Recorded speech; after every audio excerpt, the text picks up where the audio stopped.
Good evening, everyone, and welcome to the Harness Tube and the Schuyler County Fair. We've been delayed because of rain, that great storm with the rain that came through, and I heard people got over between a half inch to an inch in rain. We're happy about that. We're not happy about all the wind damage that we saw that people are posting on Facebook, but we are going to get racing in tonight. They've been working diligently since the rain stopped to get this track in shape. We will lose some horses because of the timing of the race tonight, but we'll keep you up to date on those horses that won't be racing. But a lot of the horsemen have stayed around to put on a show tonight for the viewers.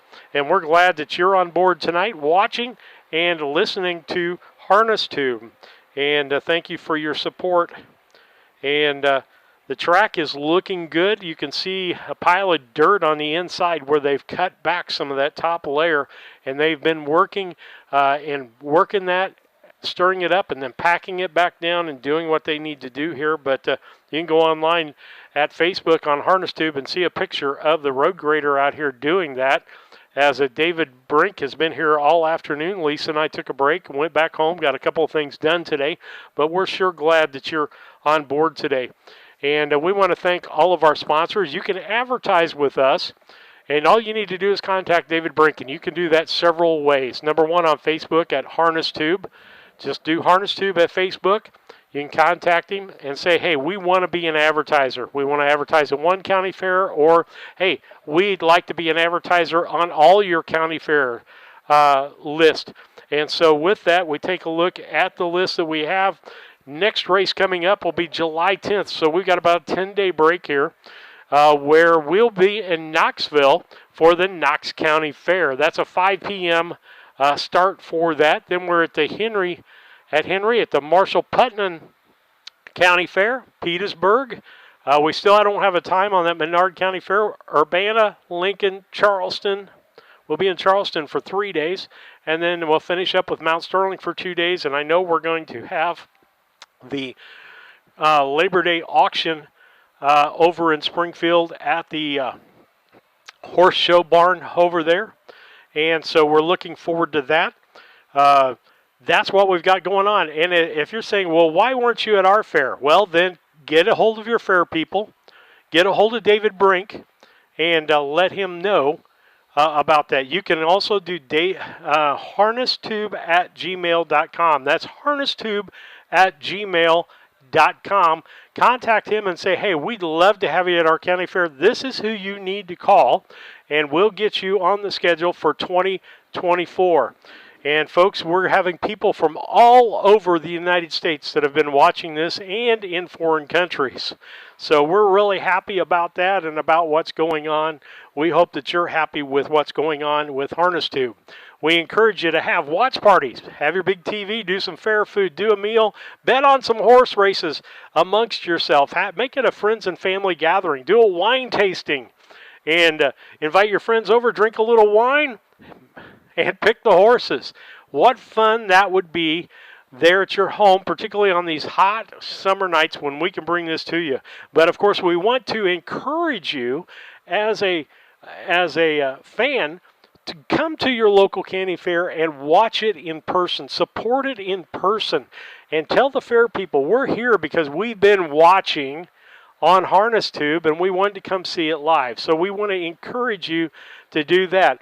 With that, we've got a few local sponsors this evening that we want to touch base with and some national and regional sponsors. And so at this moment, we're going to take time to allow them to have some time.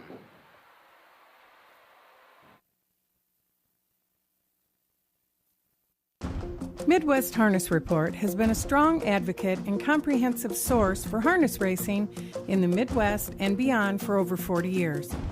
With owner-editor Tim Conkle leading the way, Midwest Harness Report brings you the latest news, information, schedules, and stats. Uncover remarkable stories about the people and horses at the core of harness racing. Midwest Harness Report reaches thousands of subscribers every month. For advertising and subscription inquiries, call 765-212-1320 or visit MidwestHarnessReport.com.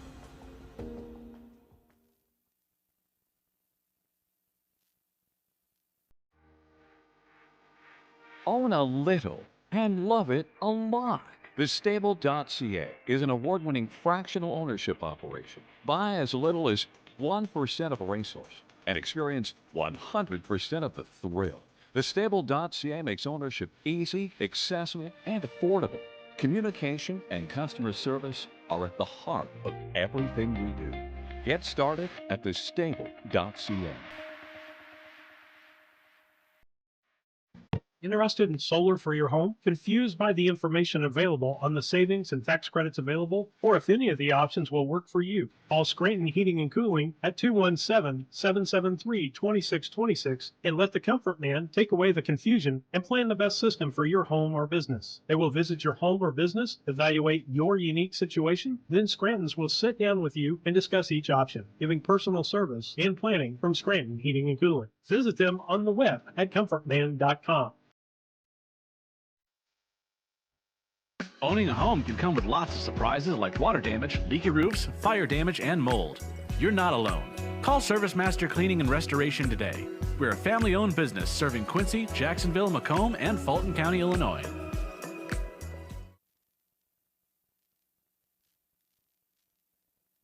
When was the last time you had a great night's sleep? Sleep Tight, your locally owned bedding specialty store offering only beds made right here in the US of A. Come shop our all-American made brands such as Tempur-Pedic, Sealy, and Stearns & Foster. And as always, we offer interest-free financing, free delivery, free setup, and free removal of your old mattress. Better bed, less money, sleep tight. Sleep tight. Back with you on Harness Tube as we get ready for harness racing here at the Schuyler County Fair this evening. It was originally scheduled for noon today, and of course, if you're in central Illinois, you know that a big storm blew in central Illinois, and well, the horse races were postponed. Some of these horses are going to DeCoin for tomorrow. I know Tina Schrock is headed to DeCoin as soon as she gets done here. Going to have to travel tonight, do some late night work down there, but we're really excited about getting harness racing here at Schuyler. Schuyler County Fair has done a fantastic job of being true to these horsemen and said, we can get the track ready if you all will stay to race. And many of the horses stayed to race for tonight's race. And so we're excited about that and want that to happen. We have a couple of things we want to talk to you about as we go through things. On YouTube, we need you to subscribe to YouTube. You know what? If you subscribe to YouTube, if you're logged in to an account on YouTube, you will get notified when we go on the air each time. And so that notification's out there. Also go out and like us on Facebook. Like us or follow us on Facebook so that you can also see the news that David puts out about the broadcast that we're going to be doing. And so you have that option available to you as we get ready to go finish up this season here. We still have a lot of racing yet to do here during this season. And so we want you to do that. Then there's another thing that I really like. It's called From the Backstretch. You can email David Brink at harnestube@gmail.com. Send him a message tonight. Tell him where you are listening or watching from. And you can make any comments you want. You can tell us about your favorite fair food, your favorite driver, your favorite trainer, maybe your favorite owner, and where you go watch county fair horse racing at. That's what we're about, is about putting county fair horse racing out there for you all to see at home. And so subscribe to us on YouTube, follow us, whatever, but send us an email, harnestube@gmail.com. David, we'll give you a shout out when we get things ready there. We'll give you a shout out to about the fact that you are watching or listening out there. And we're just glad to have you on board. And thank you for being a watcher or a viewer. With that, we'll take another station break. We'll be back after these messages. I love working at DOT. I love the flexibility. I love my 3-day weekends. When you work in the DOT, you expect a lot of great things. Pay raises. Benefits. The reason I really like DOT is the people. You're working among your friends. It's just a positive, uplifting place. Y a todos son bienvenidos y no los tratan a nadie indiferente, no importa de dónde vengan. C'est comme une grande famille. Je dis j'aime DOT food.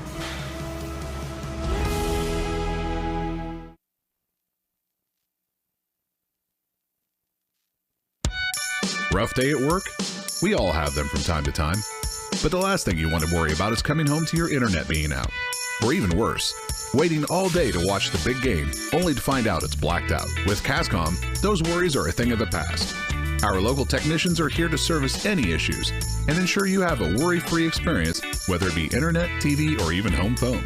Call Cascom today at 1-800-252-1799 to schedule or upgrade your internet and TV service. Once or twice a year, I might get the cold or a flu, and my wife calls it the man flu. So you know what that is. What do I love about our team? We have a good chemistry. We all work together. I mean, come on. I've got the best job in the world. Sometimes they say, oh, I like to do handstands. Yeah, I taught Brian how to do the handstand. That's all right. And every day, I mean, it's a fun day. Yeah, it definitely makes me proud to be here.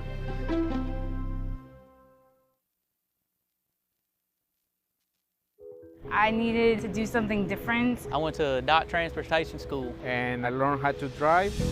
They taught me everything I needed to know. They give you the tools to succeed. I really couldn't ask for any better support. With DOT, it just seemed like a good deal. My weeks absolutely fly by, and the money is awesome. If you were thinking about driving a truck, do it. I'm actually living the dream. When my life needed freedom. Stability. Opportunity. The change. Adventure. Growth. I took the wheel. Back with you on Harness Tube on YouTube. Steve Surratt, David Brinken now has joined me.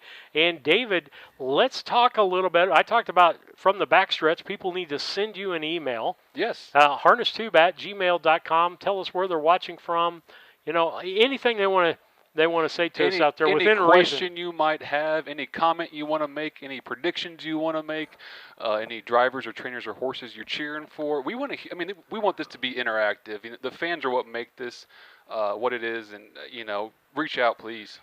Okay, and the other thing is, David, we want to thank people that have been doing sponsorship or videoing before we came about. And let's talk about that a few minutes. Yeah, the post-COVID world changed things, and when COVID hit and the fairs weren't open, the horses were still racing. The agriculture was still a necessary industry, and these horses were racing, and no one was watching. And the owners want to kind of see their horses go. They spend all that money and time investing in these animals and watching them train down. They want to see them race, and these individuals on the screen were super nice and generous to step up and free of charge just record all the races at a fair or two or a bunch, some of them. But yeah, they stepped up and did a great job and kind of got us by for a few years before we came along. And the horsemen, that was the beginning of the conversion to watching online. But I think this is something, I think. Yeah, it is. And let's talk about that a little bit in the fact that we have over 1,000 views on every single county fair that we have done right now. And we've been to Carrollton, Carlinville, Decatur twice, Martinsville, Cambridge. Yeah. Now we're here in Schuyler County, and I gave them the rest of the races that we're doing and told them, if your county fair is not on that list, number one, talk to your county fair board, tell them to get in touch with you, and to at least get talked about for 2024. Yeah, get on the list. Like I said, we picked the ones that are little closer to home. Typically, over here in Mount Sterling, where we're from. This is a new venture. We had to keep expenses low. Where can we go that's not going to be a bunch of hotel rooms and. But if you have interest, Martinsville was a great show all the way across the state, but they put on a heck of a show, and they said put us on the calendar for next year, and we'll kind of talk with them and plan about what it's going to cost to get us back down there. But and that may be a 2-day event next year. It likely will be. There was a lot of horses, a lot of races, and a lot of interest. 18 races tonight. You're supposed to have 16 races tonight. So, folks, make that known. And David, I notice as we get some of the names and stuff cut off when we do what we're doing there, we're still playing and learning here with what we're doing with Harness Tube. We can blame David. I was setting up today, and I squeezed that down to make something look the way I wanted it to, and I didn't consider that. We'll have to take a look. We can just load up a black background probably with nothing on it, or the logo down the corner. But we'll have that changed. A lot of things have changed since we started, and every track we go to is a unique setup. You can give it from your perspective. Absolutely. You know, you can't even begin to account for all the variables that might go wrong or might give you a hurdle. You know, internet, audio, cell phone service for us to have internet if there's nothing for us there. Being able to sit in the same booth sometimes. Sometimes we don't know where we're going to actually set up at. We're not necessarily a small operation. There's two of us here at a table and, you know, maybe 6 feet wide, but the judges' stands get full pretty quick with timers and everything. So every fair, you know, this fair has been fantastic. The fair board support has been outrageous. They brought the horsemen together and asked us our opinion on what to do for today. And the first thing out of their mouth was, we want to do this tonight. We've moved the pageant for you. We want to race horses tonight.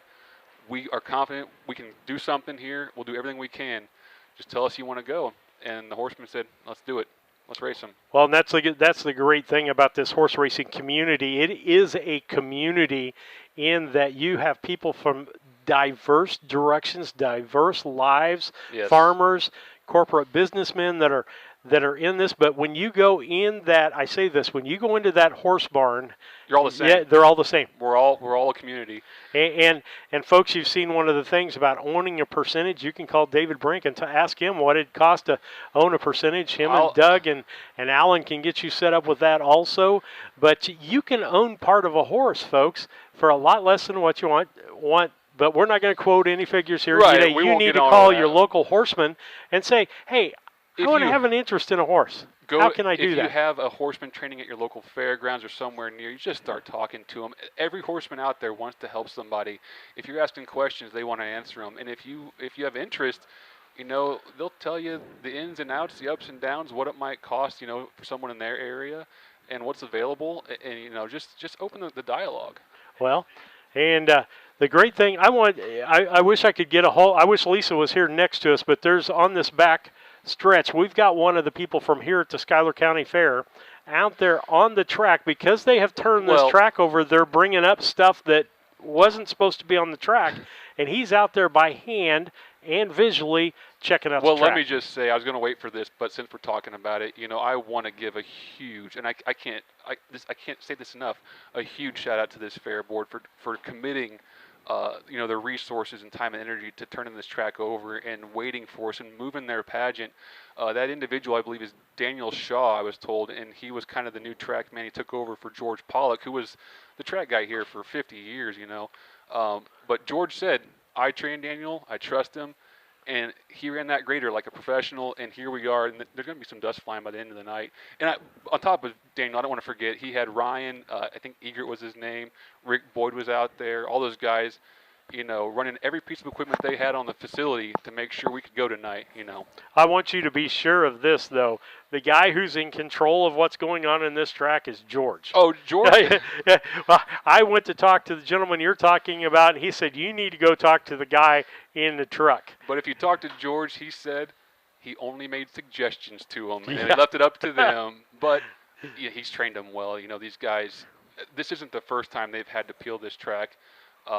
You know, when I remember George doing it himself when I was a little bit younger, and they're equipped for it. It's always a time of year where it seems to be raining, and they commit to it. It's amazing. Okay, with that, we're going to take another station break because it costs money to get this out there for you. We're trying to keep it free and so forth, but we'll go to our sponsors. Thank you for watching and listening on Harness Tube at YouTube.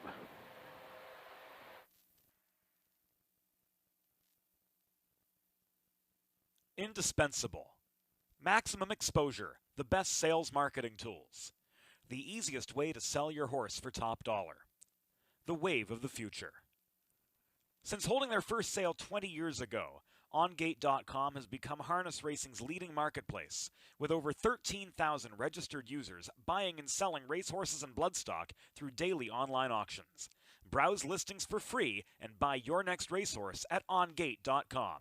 OnGate, we've changed the way the business works.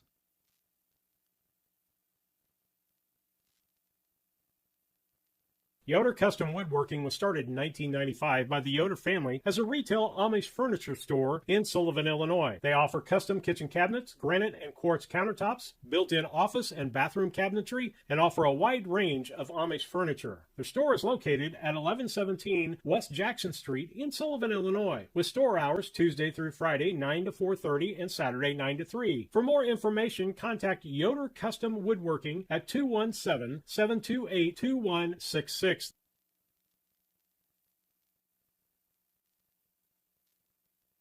Hello, Earl Flack for your locally owned McKay Napa Auto Parts store. Let's support heroes. While supplies last during the month of July, receive a Fallen Intrepid Heroes hat with a $25 purchase in our store and a $1 donation. Join Napa in giving back to our military. All donations support the Intrepid Fallen Heroes Fund. We do have oil on sale, $22.99 from Napa Full Synthetic. That's a 5-quart jug.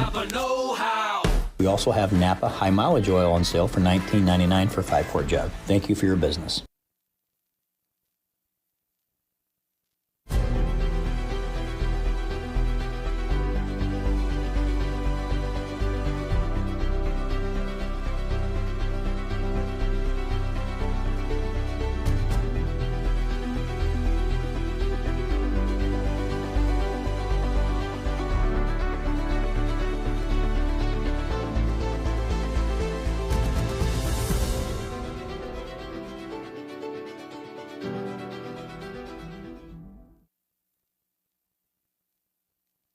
Seeing a medical specialist doesn't require driving a long distance. The Culbertson Memorial Hospital specialty clinics have providers who are ready to diagnose and treat your chronic conditions and injuries. And now we've expanded the number of specialties in a newly renovated space, including gynecology, infectious disease, and coming soon, ear, nose, and throat. Get the high-quality health care from the team who knows you best. Culbertson Memorial Hospital, your choice hospital. Find all the available specialties at cmhospital.com. This is Tracy Hendricker with the Hendricker Funeral Home in Mount Sterling. For the past 50 years, our family has committed to providing the finest facilities and compassionate services to our community. We pledge to continue to assist the families we serve as though they were our own.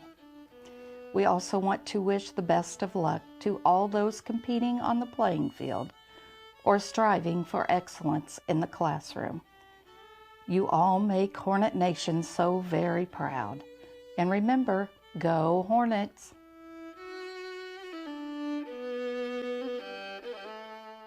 As a student at St. Back with you live on Harness Tube on YouTube. That's Harness Tube IL. If you're doing a search in, want to tell people how do I get there, because you may have saved it and forgot about it. Again, we want to thank all of our donors out there. Wow. If you can't sponsor, if you're not a business, or maybe you're a small business and you don't want to do the big thing, you can just donate to keep us on the air, right? Right, and there's an idea here because I have to think it out. There's been so many people step forward with generous donations. I feel they deserve, maybe a slide or something, a couple seconds of mentioning, and I haven't been able to figure out how to do it yet, but these people have stepped up and been so appreciative. They've opened their pocketbooks and just, the donorship has really blown me away. It really has. Well, and I'll make a suggestion on that. We could make a slide with business card ads all the way across it, so that at least their name is predominant out there. Because the people who have donated a little bit, a nice little chunk, there's value there, and I really appreciate it. And so they continue to work on the track. We're shooting for 6:30 as the time to get started here. And your donations, your advertising is what keeps Harness Tube free. The fact that you're able to watch it for free is because of donations by people and the advertisers that are on here. And so If you're even a local person and you want to do the Brown County Fair, contact Yes. David Brink. We'll work something All out. these things are possible. You have to put the pieces together when they come to us or somehow. Absolutely. And you notice some of our Brown County people are out there because of my association with BC Hornet Sports. Yep, and we appreciate I want to plug that. them. Yes. That some of those advertisers we're using, because they've been good to me, then we've got something value added we're giving this Yes. year. We haven't done as much broadcasting over the summer as we normally do, but we want to thank them, and this is one of the ways that we can thank them for coming on board. Give them some love. And so with that, we're going to take another station break and love on these sponsors a little bit. We'll be back on Harness Tube after these messages. School, your child will receive strong educational foundation embedded with Christian values. All students, kindergarten through 8th grade, have individual iPads, along with personalized attention with a small class size. St. Mary's also offers Fulham half-day pre-K, affordable tuition, a family atmosphere, and exceptional teachers. Register your child today by calling Melissa at St. Mary's School at 217-773-2825. Cassing Lumber Company in Mount Sterling is celebrating 50 years in business. We are your one-stop shop for all the supplies you need for your next home improvement project. Top quality lumber, building materials, and paint will give your home the freshness it deserves. We also offer a unique gift shop with new items every season for your home decor. Come visit us in Mount Sterling and always think Cassing Lumber. We'll all be glad you did. Chad Yingling here with Yingling Nissen Insurance. We have over 40 years of experience in the insurance business. So we want to make sure that you are well protected. So that means making sure you have the best coverage possible to protect you financially. We do all kinds of insurance, personal, farm, commercial, governmental, you name it, we can insure it. So check us out, www.ynagency.com, or give us a call, 217-773-3397. Straight to the starting gate to try to run through these 16 races as quickly as possible. Got quite a few scratches, so we're going to run through the scratches for you if you got your race programs with you. In the first race, there's 2 scratches. In the first race, scratch the 2 and the 4. In the first race, scratch number 2 and number 4. In the second race, scratch the 1. Race 2, scratch the 1. In race number 3, scratch the 2. Race number 3, scratch the 2 and now the 3. In race number 3, scratch 2 and 3. Race number 4, scratch the 3 and the 5. In race number 4, scratch number 3 and number 5. In race number 5, scratch the 2. Race number 5, scratch the 2. Race number 6 is good at this time. No scratches as of now in race number 6. In race number 7, scratch the 3 and the 4. In race 7, scratch 3 and 4. Race 8 is good so far. In race number 9, scratch the 1. Race 9, scratch the 1. Race number 10, scratch the 1. Race 10, scratch the 1. Race number 11, race 11, scratch 1, 3, and 4. Race 11, scratch 1, 3, and 4. In race number 12, we'll have a walkover. They're all scratched but the 2. In race number 12, we'll have a walkover with the 2. The rest of the field is scratched out. So in race number 12, the 2, Ashley's gone, is the only one left. In race number 13, scratch the 1. Race number 13, scratch the 1. In race number 14, we'll have another walkover. The 1, Son of a Rock, will do a walkover here and get the winner's share of the money. In race 14, scratch 2, 3, and 4. race 15, the $6,000 John McCrory Memorial Preferred to Pace. There is no scratches. Now there is number 2, race 15, the Preferred Pace for $6,000, now stretch the 2, Candy's Fortune. Race 15, scratch the 2. In the final race, number 16, scratch 1, 5, and 6. Race 16, scratch the 1, 5, and the 6.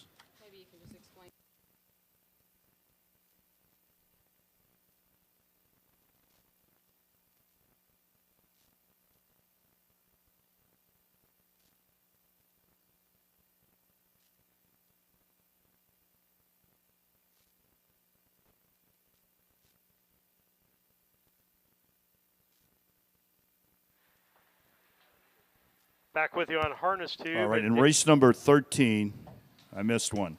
In race number 13, also scratch the 5. In race 13, scratch the 1 and the 5. Race 13, number 5 is also scratched. Hey, David, let's talk a little bit about why we're having so many scratches. Yeah, there is racing tomorrow in Des Moines, and I know Jamaica Patton, he's all over the place.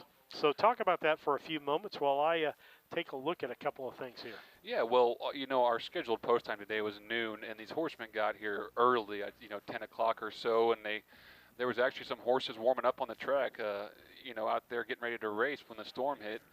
And when it came down, they turned around and left, thinking we weren't going to be able to race today. And so a lot of guys just counted the today off and went home. But turns out this track crew did an amazing job. They opened it up. It's drying out now, and some of them came back. So we're getting a lot of late changes, a lot of scratches coming in. A couple races are going to just be walkovers, but we're still going to have a lot of races today. And let's see, in the first race, the number 2 and the number 4 are the scratches for that. And so we're trying to get that information put in to the computer so you can see on the screen who is scratched for today.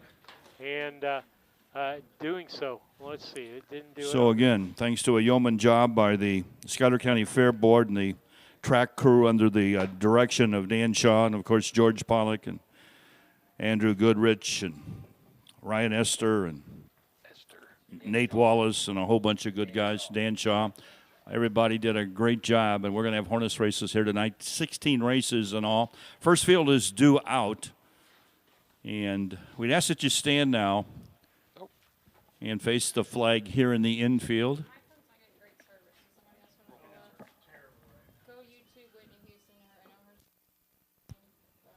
We're going to try to, I think the sound man is at the Queen contest, so we're about ready to go here with the national anthem.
Back with you on Harness Tube as we get ready to go racing here this evening. And I thought we lost our shot, but Lisa's trying to get a shot of the guys up in the booth and give that shot. She's back to the track now. But again, if you're watching, we want to hear from you. Go to harnestube@gmail.com, harnestube@gmail.com, so that tell David, who you watching? Where are you watching from? We're interested in any of your comments that come out of that for what's going on as we get ready with racing for you this evening from the Schuyler County Fair. And want to thank all of our sponsors and everybody out there. David, as we get ready for this race, I'm going to go ahead and pull the race people up, and maybe you can talk about the scratches. Talk about the scratches, and we can talk about some of the other things until Ed comes online. I'm trying to fix my internet, so when we get these emails coming in, I can talk about them. Yeah, luckily, knock on wood, we're still doing good over here on the harness tube. First race this evening is the Bob Groder Memorial. Those of you that have been coming to the harness races here at the Schuyler County Fair for the last 45 or 50 years, so remember that red starting gate. And for the past 45 to 50 years, Bob Groder from Wyoming, Illinois, was the official starter here at the Schuyler County Fair and most of the fairs throughout the Midwestern Colt Association. He was a fixture at the fairs, never missed a program for the past half a century. And unfortunately, Bob was killed in a snowmobiling accident this past winter in Wisconsin. So this first race means a lot to fair officials and horsemen throughout the state of Illinois and actually throughout the Midwest. And it's the Bob Groder Memorial. We'll be looking for 3 starters here in this 2-year-old filly pace. The first division, MC Skyscaper the second, Counselor M, and Pasqualina. The 2 and the 4 both scratched here in race 1, the Bob Groder Memorial.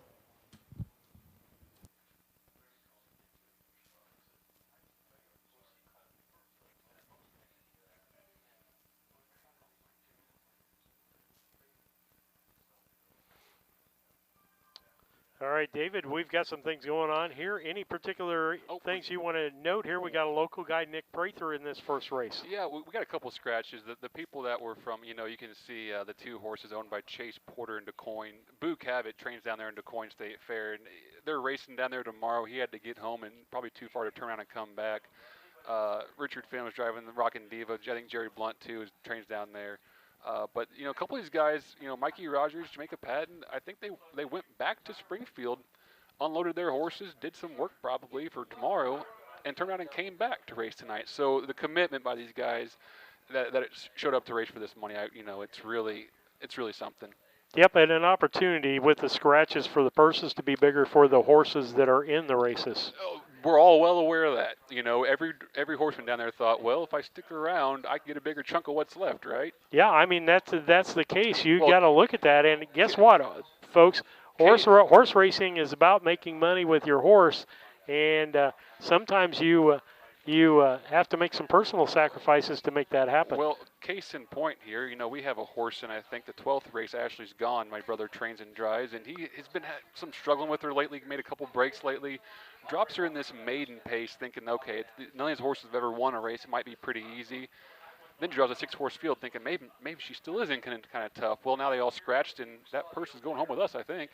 And so, and they'll do what they call a walkthrough, where they'll come to the winner's circle and get their present. Horse has to complete the mile, but they don't have to do it with any. Oh, really? Yes. So they do have to. Yes, so you get to look at the horse, and get to show the horse out there. I've only seen maybe 2 in my life, and I'm going to see 2 tonight. So. Okay. With that, we're about ready to start. I know the starter's gate is out there on the track and ready to go, and we're waiting for Ed Teefy, the track announcer, to come back online with us here and talk to us about those things. But we're excited about what's going on tonight. Yeah, I tell you what, it's the horsemen that did come back and stuck around. A couple guys. I want to say this earlier before we go to the gate. When the fair board brought the horsemen together and asked them, hey, we want to do this for you guys. We want to race. As long as you guys think it's safe, we'll go. And, All right, the 2-year-old pacing fillies are on the track now for the first race. We're not going to parade them as normal here, and the 3 starters are out there. We're going to go right to the gate here in the Bob Groder Memorial. Number 1 is MC Skyscaper, the second, owned by Deborah McCrae of Atlanta, Illinois. Nick Prather, the trainer-driver. Number 2's been scratched. Number 3's Counselor M, owned by David Williams. And Quavalon Correz Carter of Mississippi. Jamaica Patton, the trainer-driver. Number 4's been scratched. And number 5 is Pasqualina. Pasqualina is owned by Elia Boccio of Chicago. Mike Rogers trains and will drive. 3 Illinois-bred, 2-year-old pacing fillies are going in behind the starter Mike Titus in our first race here. Counselor M was a winner earlier this month at Carlinville in her lifetime debut by 9 lengths and 2:10-1 in the program. You can see MC Skyscaper, the second's got a couple starts, and Pasqualina is making her first lifetime start here tonight at the Schuyler County Fair. 2-year-old pacing fillies are in behind the gate, and the gate's on the move.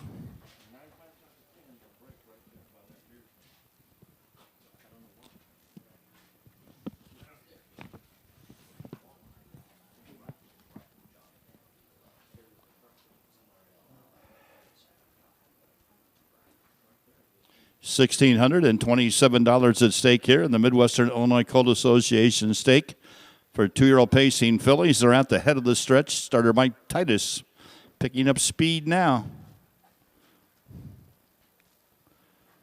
Track looks pretty remarkable for all the rain we had here this morning. They're off and pacing. Jamaica Patton and Counselor M drive out for the early lead. Nick Prather's there second with MC Skyscaper. Racing third is Pasqualina as the 2-year-old fillies race around that first turn here. They'll head up the backstretch. It's still Counselor M, the Major Bombay filly from Gladstone Ruby Girl by Western Hanover, bred by the late Carl Becker's Fair Meadow Farm down in Altamont, Illinois. Carl Becker has a granddaughter by the name of Emily, and she is a graduate of Eastern Illinois University, and she's a counselor, and so this filly, namesake of the late Carl Becker's granddaughter, Emily Becker, and she leads past that quarter in 34 seconds flat. They were at the quarter in 34 seconds. They move over now to the 3/8 mile marker. It's Counselor M on top by a length and a half. Racing second is MC Skyscaper 2, and the trailer here is Pasqualina. They go single file towards the half-mile marker. All three fillies in contention. It's still Counselor M by 2.5 lengths now. 106 and 4. Half and 106 and 4. Not bad at all. And the track will get nothing but better as we race on here this evening. But these 2-year-old pacing fillies off a half and 6 and 4. Now they move past the 5/8 with Counselor M on top by a length and a half. MC Skyscaper 2 is back there second, and Pasqualina is the trailer, and she's thinking about making a move for Mike Rogers as they move towards the 3/4 mile marker. Pace quickens a little bit now. Counselor M leads by about 4 lengths. MC Skyscaper 2 still back there second. Pasqualina is third. 3/4 and 141-1. They're at the head of the stretch, and Counselor M is the one to catch. Here comes Nick Prather. MC Skyscaper 2 is on the and rough gated and goes off stride. MC Skyscaper 2 made a break, so it's all wire to wire for Counselor M. She wins the first for Jamaica Patton. MC Skyscaper 2 was their second, followed by Pasqualina 2:10 4/5.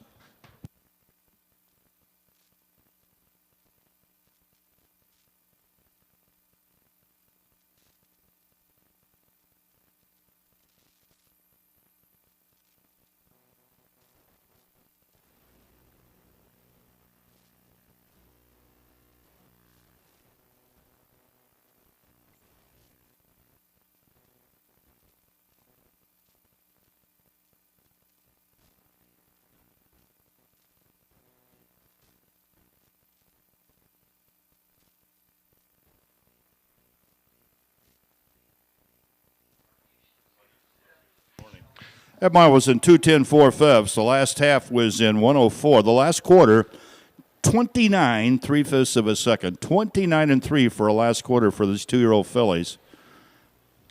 Pretty remarkable considering all the rain we had here this morning.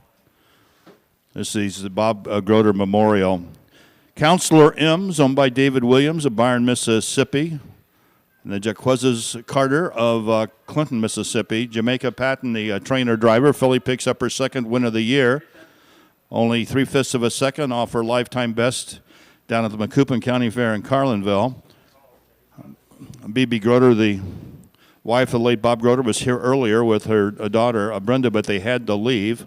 So Nancy Pollock writes out there with Janet Maxwell and George Pollock, your longtime superintendent of speed here. Of course, George, a past president of the Schuyler County Fair. George Pollock, also a director of the Midwestern Illinois Racing Association. And George is also the county fair representative on the Illinois Standardbred Advisory Committee, headed by Director of Agriculture Jerry Costello. George Pollock, Nancy Pollock Wright, Janet Maxwell, making the Bob Groder Memorial Trophy presentation to Jamaica Patton and Counselor M.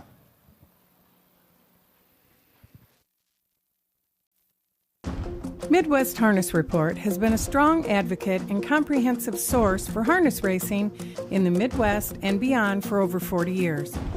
With owner-editor Tim Conkle leading the way, Midwest Harness Report brings you the latest news, information, schedules, and stats. Uncover remarkable stories about the people and horses at the core of harness racing. Midwest Harness Report reaches thousands of subscribers every month. For advertising and subscription inquiries, call 765-212-1320 or visit MidwestHarnessReport.com.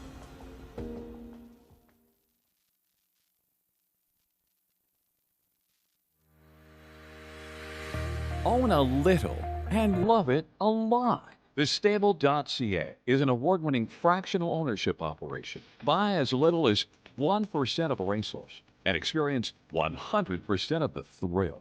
TheStable.ca makes ownership easy, accessible, and affordable. Communication and customer service are at the heart of everything we do. Get started at TheStable.ca.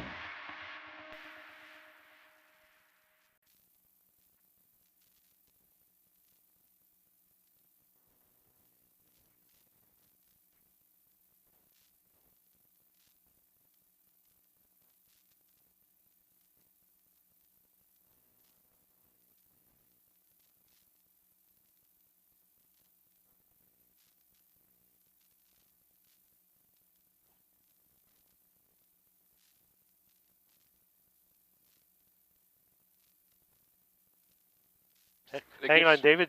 Now you can start all over again. I forgot to I put was the volume. turned off. It's okay. If you want to advertise, just reach out to me, please. Facebook has a Harness Tube page. Go to there. You can go to my Harness Tube Gmail account, send me an email, or that number right there is a business number. Call, text, whatever you want to do. My Facebook Messenger, personal, whatever you can do. We want to get your ad on here. Okay, and that's how you can advertise with us. And what are you going to be advertising on? Well, we still got a lot of racing for you this year. We've got 7 on that page and 4 on this we're one. Like a quarter done yeah, or something. Yeah, we're it's 11 races left for you to sponsor. If you want to give David a call, those are up on the screen as we get ready for race 2. Any notes from you on race 2? Race 2, we have a scratch number 1, short leg Cindy's out. We missed some of the post-parade. I'll try to cover real quick. Little Mama's driven by Jerome Daniels, or actually I should say owned, trained, and driven by Jerome Daniels. 3, Illini Judy is trained and driven by Richard Finn. The 4 horse is going to be interesting. Sour Grapes, owned by Judy Collins of Bullhead City, Arizona, and trained and driven by Phil Knox. This horse is undefeated, 4 for 4. And if you look at these times, 2.6, 2.3, 2.8, 2.3, this is a 2-year-old who's been really, really lightning fast so far. And if that 2:10 4 mile is going to get challenged from Counselor M is going to get challenged by Phil Knox in the Sour Grapes, because I think that we're gonna open this track up this mile and go a little bit. And then the 5 horse Feisty Ann is trained by Roshan Trigg and driven by J.D. Lewis. And the Sour Grapes horse, I can remember this horse. We've seen it in 3 of those 4 wins that it has. We only missed her at Newton, yeah.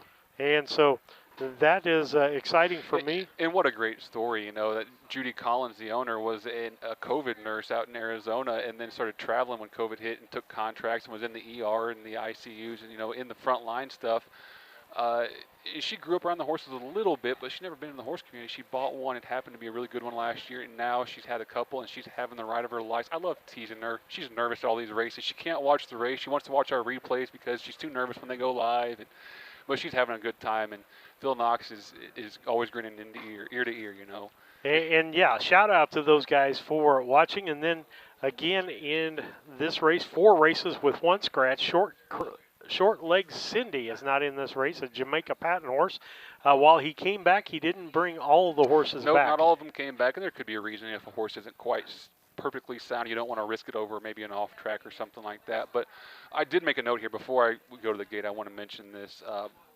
We mentioned the fair board coming to the horseman and asking for the horseman's opinion. You know, we want to go. Do you guys want to go?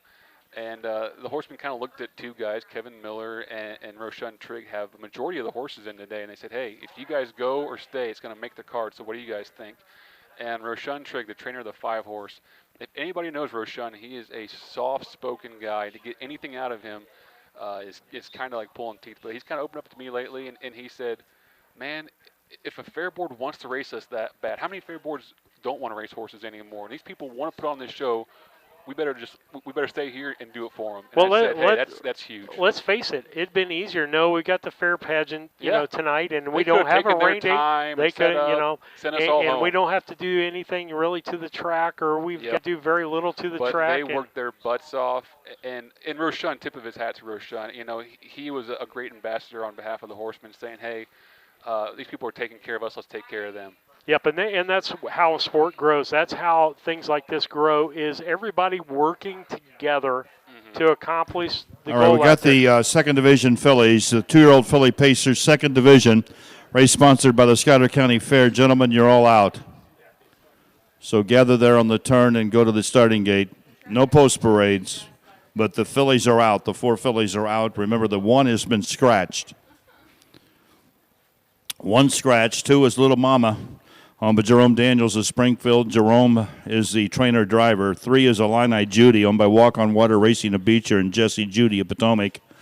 Richard Finn is the trainer-driver. Number 4, Sour Grapes, the undefeated filly, owned by Julie Collins of Bullhead City, Arizona. Phil Knox, the trainer-driver. And number 5, Feisty Ann, owned by Latoya Hullett of Clinton, Mississippi. Roshan Trigg is the trainer with J.D. Lewis.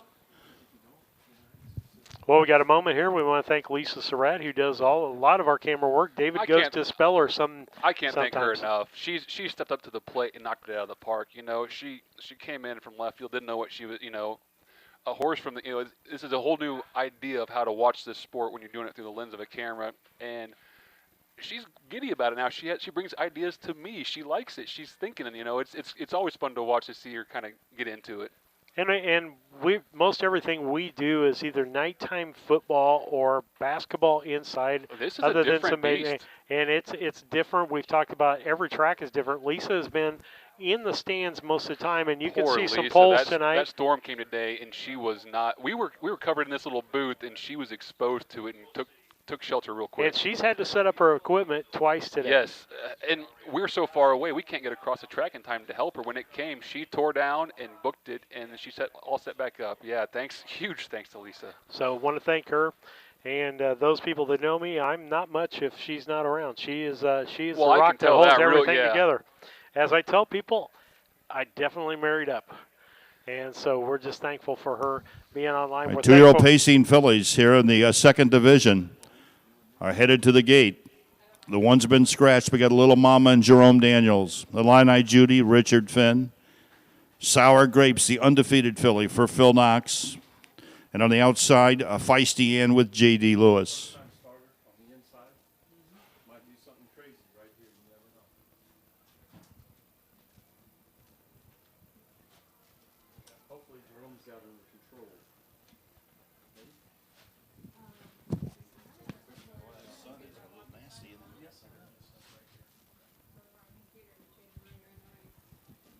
Head of the stretch. The 1 or the 2, Little Mama from the inside making her first lifetime start. The other fillies with some experience. And Sour Grapes, undefeated. And they're off in pacing. It's Illini Judy first away. Sour Grapes gets away a second. From the outside, Feisty Ann moves over. She'll be away a third.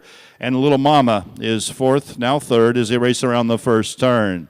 The leader is Illini Judy with Richard Finn. She leads by about 3.5 lengths.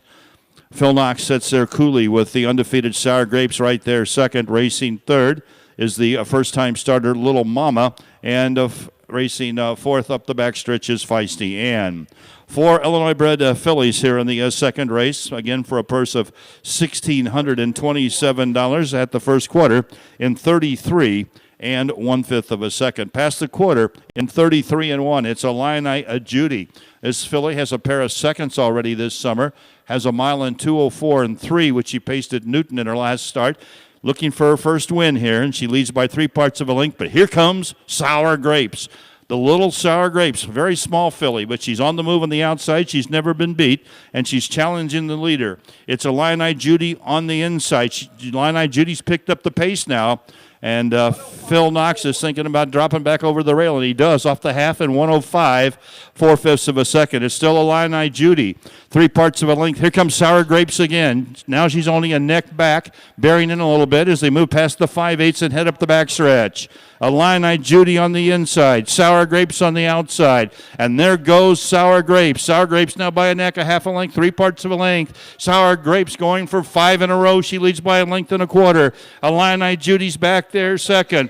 3/4 and 1:36 flat. 1:36. They move over now towards the 7/8 mile marker. Sour Grapes on the outside. She's got the lead, but Illini Judy's hanging tough. They got 1/8 of a mile to go, and now Sour Grapes shifts gears again. Sour Grapes is now opening up on the field. Sour Grapes is going to make it 5 in a row. Undefeated, 5 for 5. Sour Grapes wins it by about 7 lengths. Illini Judy followed by Little Mama home there third, and Feisty Ann. 6 and 1. 206 and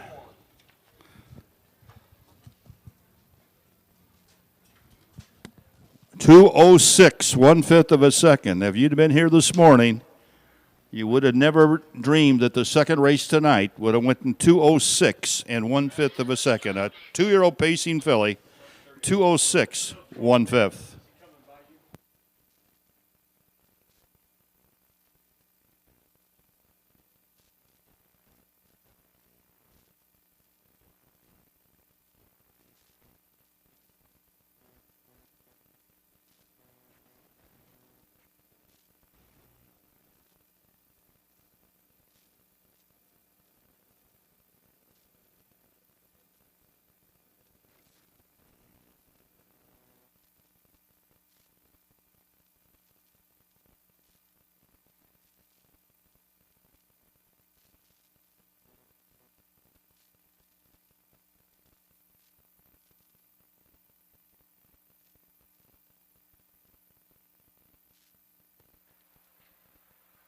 Before we go to commercials here, David, we got, anytime I put those up there, they're unofficial until Ed tells you they're official. Yes, he's talking to the judge. We're just trying to keep notes and keep you updated online. And that's the unofficial results coming up there.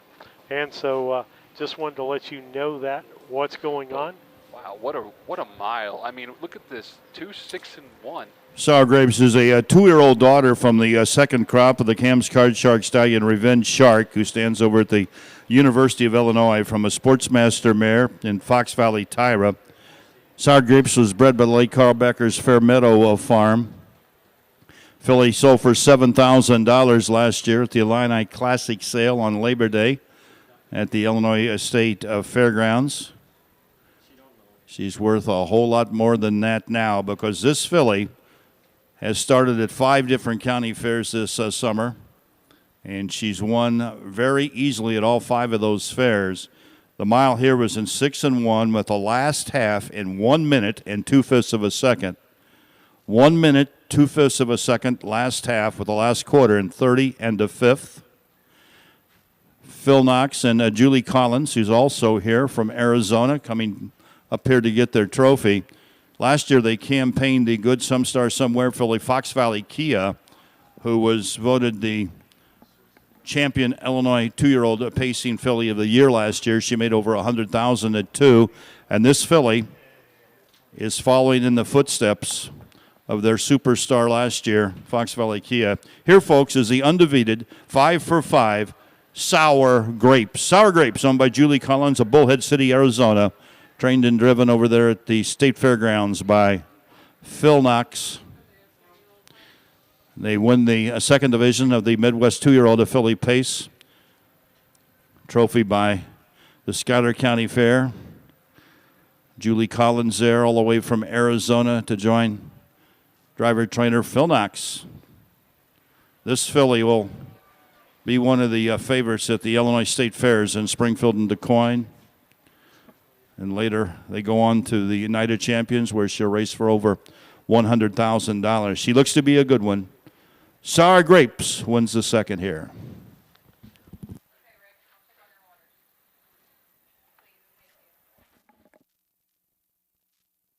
The Brown County State Bank is proud to support all the Brown County Hornets athletic programs. In fact, we're the only bank offering the Hornet debit card. Every time the card is used at a point of sale, a portion of the proceeds are contributed to the Brown County School. It's our part of our commitment to making them the best they can be. Contact the Brown County State Bank today to get your Hornet debit card at 773-3327. Brown County State Bank, member FDIC and equal housing lender.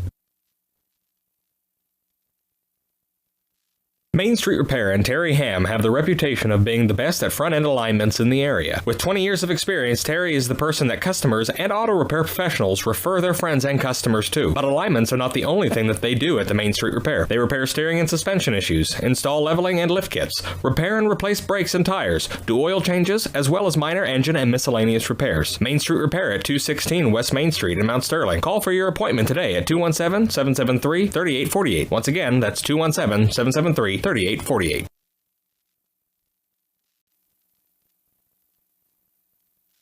Stan, you can see, was a winner at Cambridge in 2:04.3. Got beat only a half a length for Wyatt Avenatti last week at Martinsville in 2:06.3. And this 2-year-old gelded son of Hypnotic Butcha paced at Springfield over the mile track, at Du Quoin. At Du Quoin on June 3rd, you can see the bottom line there in the program. On June 3rd at Du Quoin, this 2-year-old paced in 1:58.2 at Du Quoin over the mile track with the last quarter in 27 seconds flat. Super Shark, the 4, is owned by your own George Pollock, and Super Shark made a really nice debut at Decatur where he won there in 2:05.4 with a nice last quarter in 29.1. Then last week over the mile track at Springfield in a qualifier, he looked like a winner coming up the inside right late in the lane. And took a couple bad steps and took a nasty spill for driver Nick Prather. And you can see there in his last start on 6:22 at Springfield that DNF means did not finish. And then there at the head of the stretch, you can see 3 XFL. So 3 made a break, went off stride, and fell. But luckily, Nick Prather landed on his feet, and Super Shark is returning to the races pretty much unscathed here this evening. Number 5, Wizard Shark, has been training well over at Mount Sterling. He makes his lifetime debut here this evening. So, David Brink, that is your horse. Well, you're part owner in that horse in this third race. I'm paying attention to this race for various reasons. The I Understand horse, I called him winning up there at Cambridge. I kind of like that horse. He's a Hypnotic Blue Chip, came a big last quarter at Du Quoin. The 4 horse, George Pollock, is a great guy. I've been a friend with him for a long time, and his horse he's having some fun with. And actually, is a half sibling to one of our horses. But and then the third horse in this race is my horse. So I'm just watching this race as a fan. I hope my horse gets around there safely. Okay, tell us about the name Wizard Shark. Well, okay, so his parents, his dad is named Revenge Shark, and his mother is Western Wizard. So, it happens a lot in the horse game. You'll see a part of the name come from the mare, part of it come from the sire. Just kind of a common way to tip your hat to the ancestry, Okay.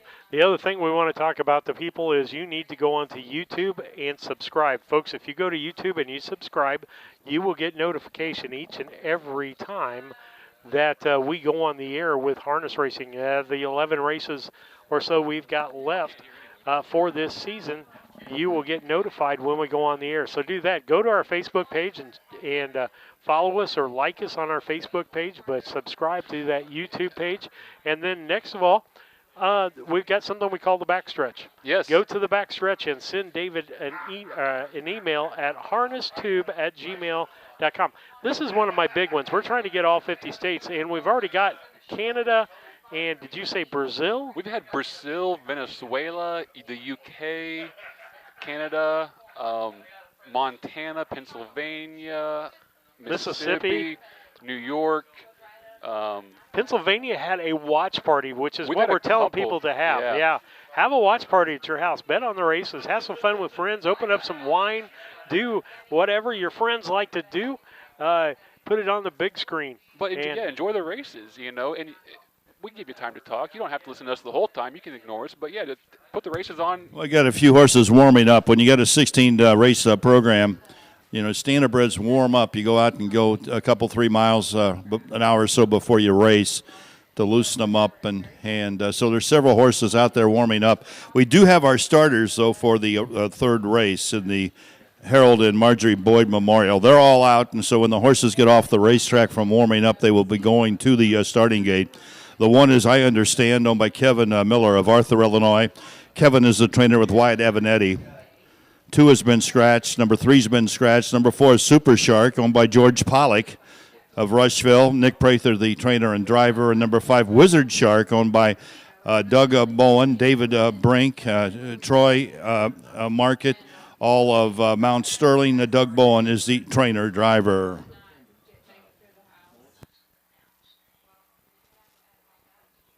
And so, as you hear that, we get ready for that. But I want to, right there you see on the screen, there's Wizard Shark, my colt. I want to go ahead and add it. Kevin Market's in on that horse, too. I think TP didn't quite see his name when he was reading the owners. But, it's Doug and myself and Troy and Kevin Market. And so, again, you don't have to own the whole horse. Let's go over that again. Okay, here we go. If you want to own part ownership in a horse, you can do so. Uh-oh. Did we just stop? He is. I wish we could have a horse come back by us. We need an outrider. Yeah, He's just decided he doesn't want to race. This horse, I tell you what, he makes up his mind. He's committed to it. He can go. All right, so we got the starters, and they'll approach the gate, except Wizard Shark, who's kind of froze up over there. But as these horses walk by him, he'll take off, and there he does it. Yeah. So I understand Super Shark and Wizard Shark here in race number 3, the Harold and Marjorie Boyd Memorial. So that's Daddy that went by him there, or Mama? Who? That's a part of the shark. Oh, those be actually brothers. Super Shark with Nick Prather, they have the same dad. Revenge Shark would be their dad. Okay. But Wizard Shark stopped, and he wants to go with the other horses, so he waits for them to come by. So you got to have him up front so that the other horses have to come by him to get things going. He wants to do things his way and only his way. Only 3 horses left in the field, but they're 3 nice horses. This should be a pretty interesting race here. I understand already over a mile track at DeCoin, 58-2. He's went 4-3 over the half there at Cambridge. Super Shark won his first race at Decatur in 5-4, and Wizard Shark is trained that fast over the Mount Sterling track, but he makes his first start here this evening for Doug Bowen. Illinois bred 2-year-old pacers in the Boyd Memorial are in behind the gate. The gate's moving now. $1,438 here at stake in race 3.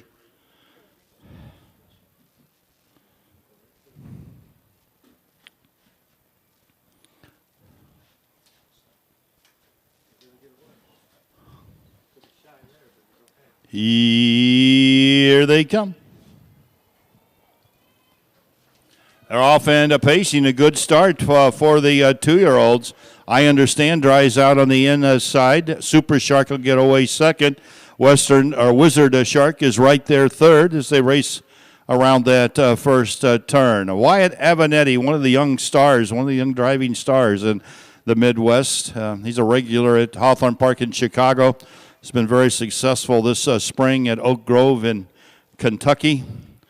Young man, only 26 years old and a clear up and rising star in the business. And he's leading Kevin Miller's, I understand, past the quarter here with a 4-length lead in 34 and 1/5 of a second. 33-1, they say. 33-1. Pretty leisurely first quarter for these 2-year-olds, but they're off the quarter in 33-1. They move past the 3/8 mile marker. They're at the head of the stretch. It's I understand by a length and a quarter. Super Shark right there second. Wizard Shark is racing third. Still going single file towards the half-mile marker. I Understand by 3. Super Shark, Wizard Shark. Half in 107 3/5. Pace of quicken now as they head up the backstretch. Pretty slow first half here. 107 3/5 of a second. 107 3/5. They're off the 5/8s, moving up the backstretch towards the 3/4 mile marker. I Understand has a record of 2:04 and 3 taken last week at Cambridge. He's still kind of just lingering along there as they move to the 3/4 mile marker. Nobody's challenging him. I Understand now glides out to about a 5-length lead. 141 and 1. Here comes Super Shark. Nick's got him on fire now. He's closed the 5-length gap to about 2 at the head of the stretch. It's I Understand with Super Shark and Wizard Shark. They're at the head of the stretch. Here comes Super Shark, folks. I Understand on the inside. Super Shark on the outside.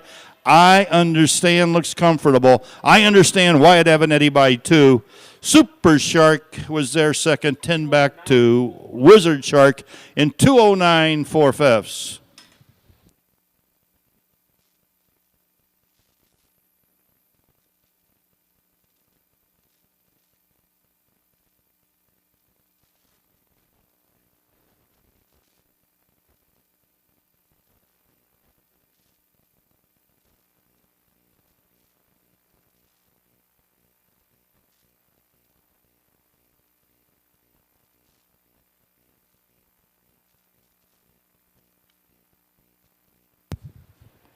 .209 and 4, last half, and 102 and 1. Last quarter in 28 and 3/5 of a second. Last quarter, 28 3/5.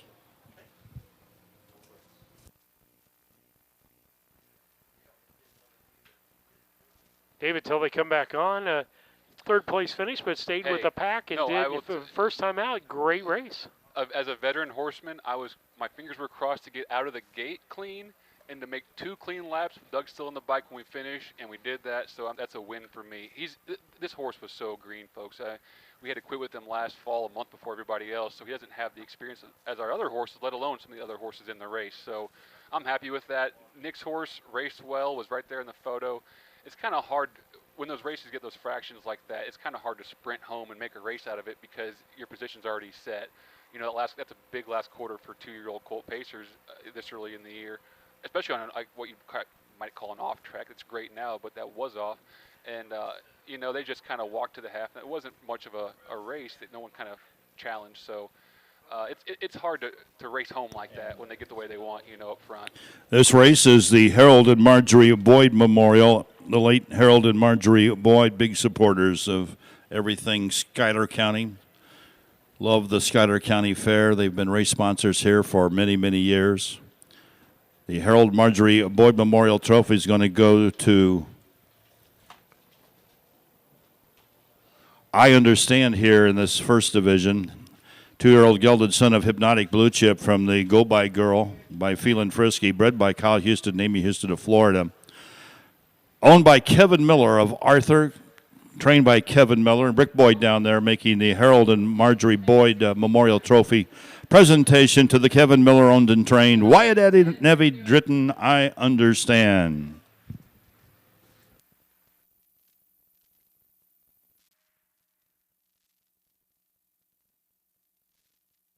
Indispensable. Maximum exposure, the best sales marketing tools. The easiest way to sell your horse for top dollar. The wave of the future. Since holding their first sale 20 years ago, OnGate.com has become harness racing's leading marketplace, with over 13,000 registered users buying and selling racehorses and bloodstock through daily online auctions. Browse listings for free and buy your next racehorse at OnGate.com. OnGate, we've changed the way the business works.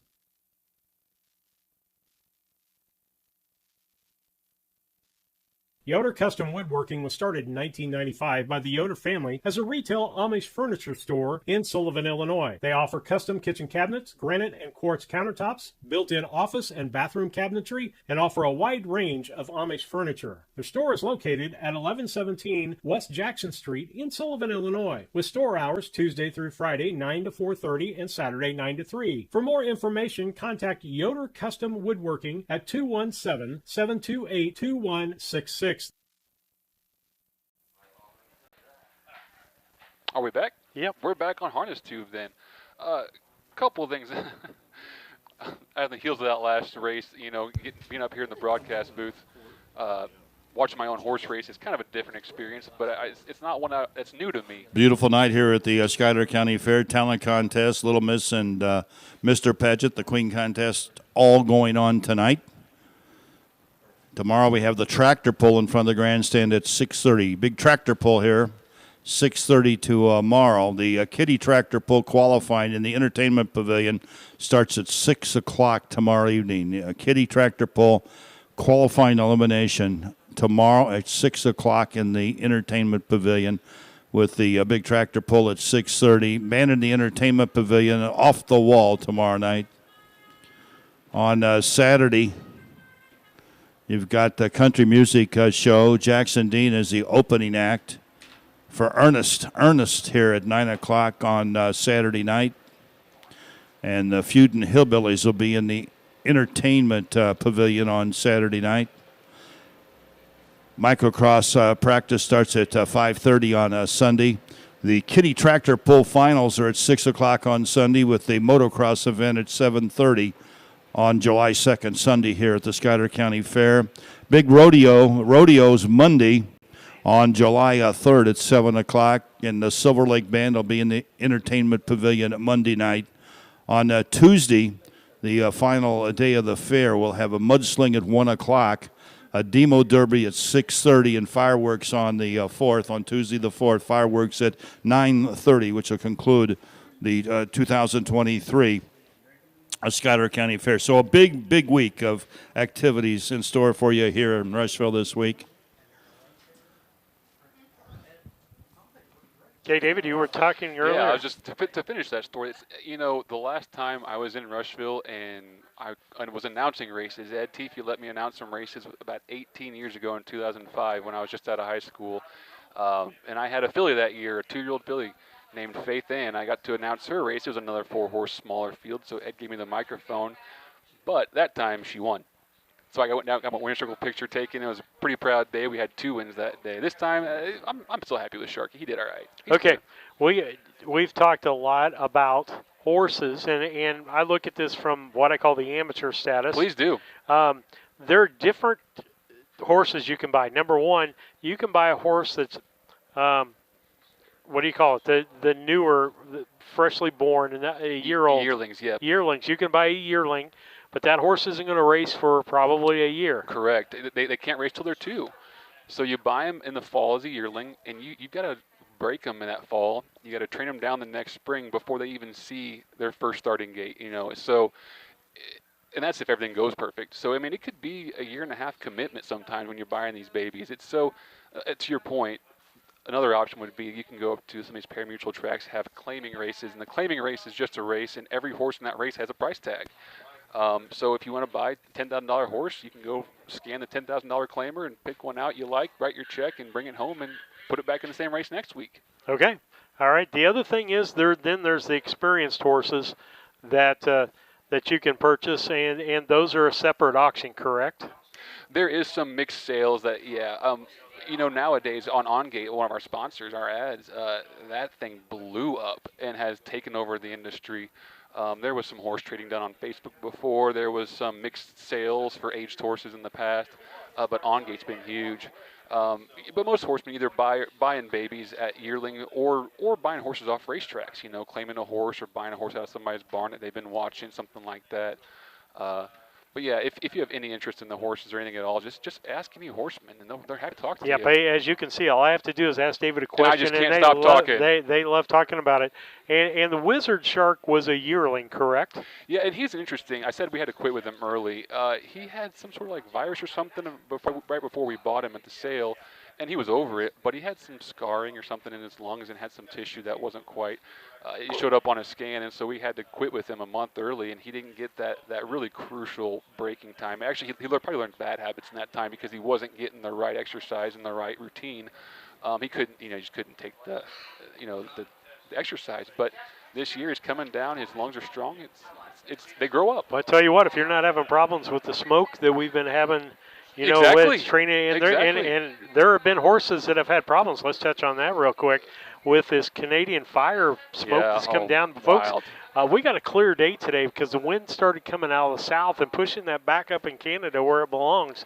But it would not looked have like been a haze. fair It looked like it was going to race rain. horses through that smoke. These horses are working so dang hard. I'm lucky it kind of blew through when we weren't doing a whole lot because jogging is one thing, but pushing these kind of miles, they are really sucking air. You don't want them to be getting all that stuff in there, and then you might be fighting it all year long. And when you're close to the winter circle like we were the other day, you can hear that horse huffing and puffing out there.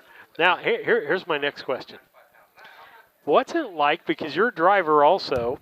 All right, we got the Colt Pacers here for race number 4. I'll hold that question. That's fine. Number 1 will be Rock on Big Star, owned by Jerry Blount of Mississippi. Jerry trains with Richard Finn Drivey. Number 2 is Downtown Leroy Brown, owned by Jim and Teresa Greer of Peoria.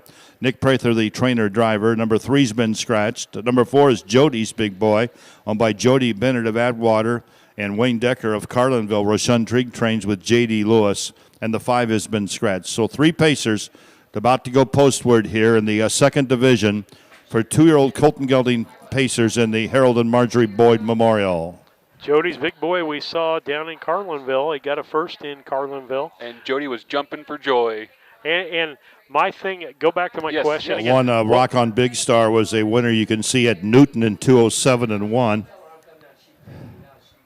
He's made 6 starts already. The 2 Downtown Leroy Brown raced at Decatur and Cambridge, finished third in both of those efforts, was beat less than a length at Cambridge in his last start. Timed there in 2:04.4.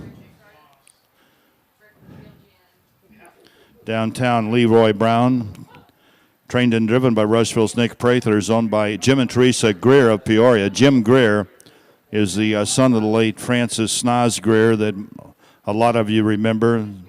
Francis Snoz Greer passed away a little over a year ago at 99 years old, and he loved these harness horses, loved the harness races.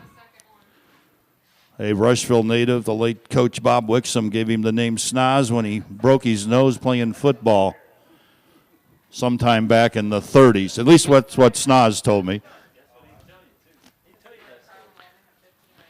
Teresa Greer, the wife of Jim Greer, the owner of Downtown Leroy Brown, and Teresa, you can see, is a partner on this 2-year-old. She was a representative of the United States Olympic team in Rome, Italy in the early 1960s.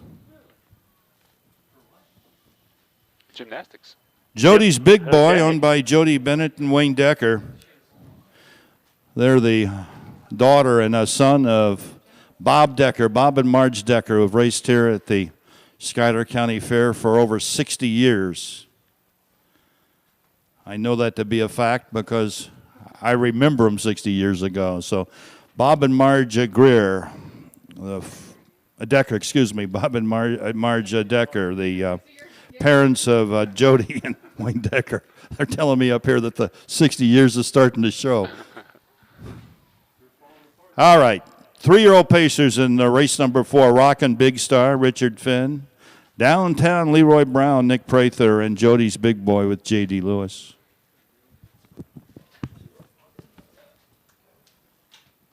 Sixteenth away, Gates picking up speed.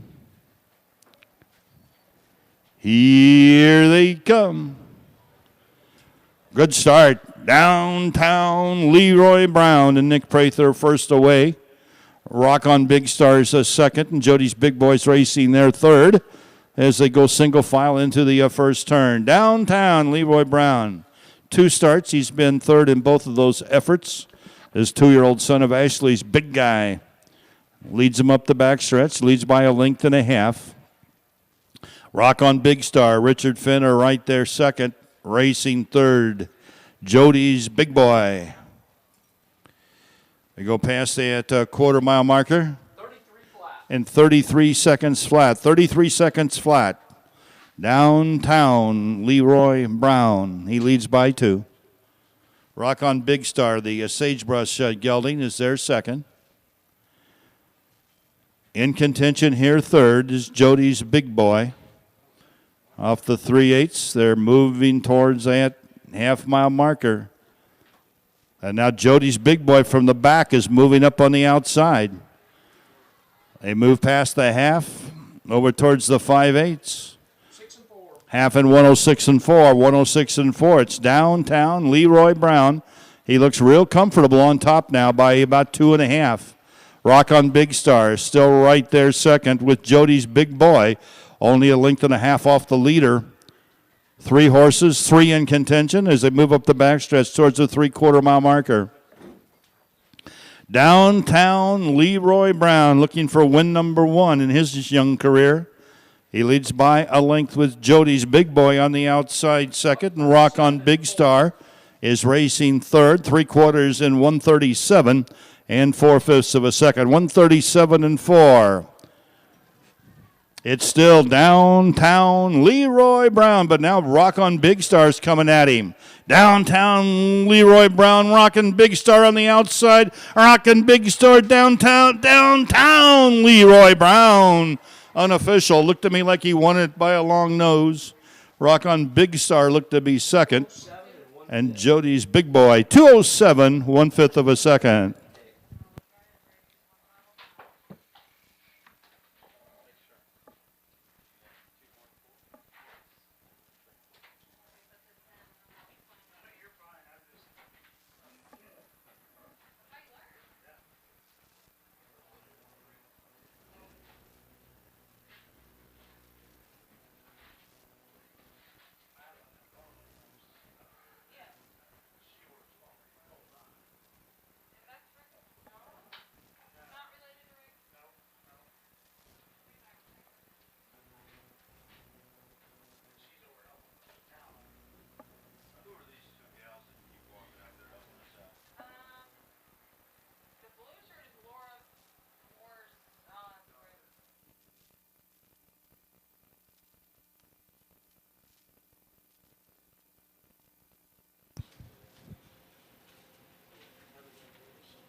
First division was 2:07 and 4, with a half in a minute and 2/5 of a second. Last quarter in 29 and 1/5 of a second. Again, can't say enough about the good job these guys have done on this racetrack, and the horsemen that stayed around are very appreciative. They race at DeCoin tomorrow, and a lot of the trainers that raced here, were scheduled to race here tonight, are scheduled to race at DeCoin tomorrow. And DeCoin's a pretty good jaunt, so some of them, with all the rain, took off a little bit early, but a lot of them stayed, and a lot of them actually came back to make this program possible. And we appreciate, I know the Schuyler County Fair officials appreciate the horsemen that stayed around, and the horsemen that stayed around sure appreciate the job that everybody did on this racetrack. It was pretty remarkable what these guys did under the direction of Dan Shaw. His whole crew did a whale of a job.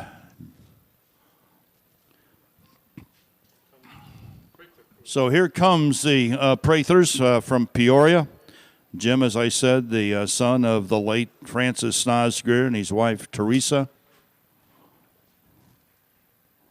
That's a false alarm.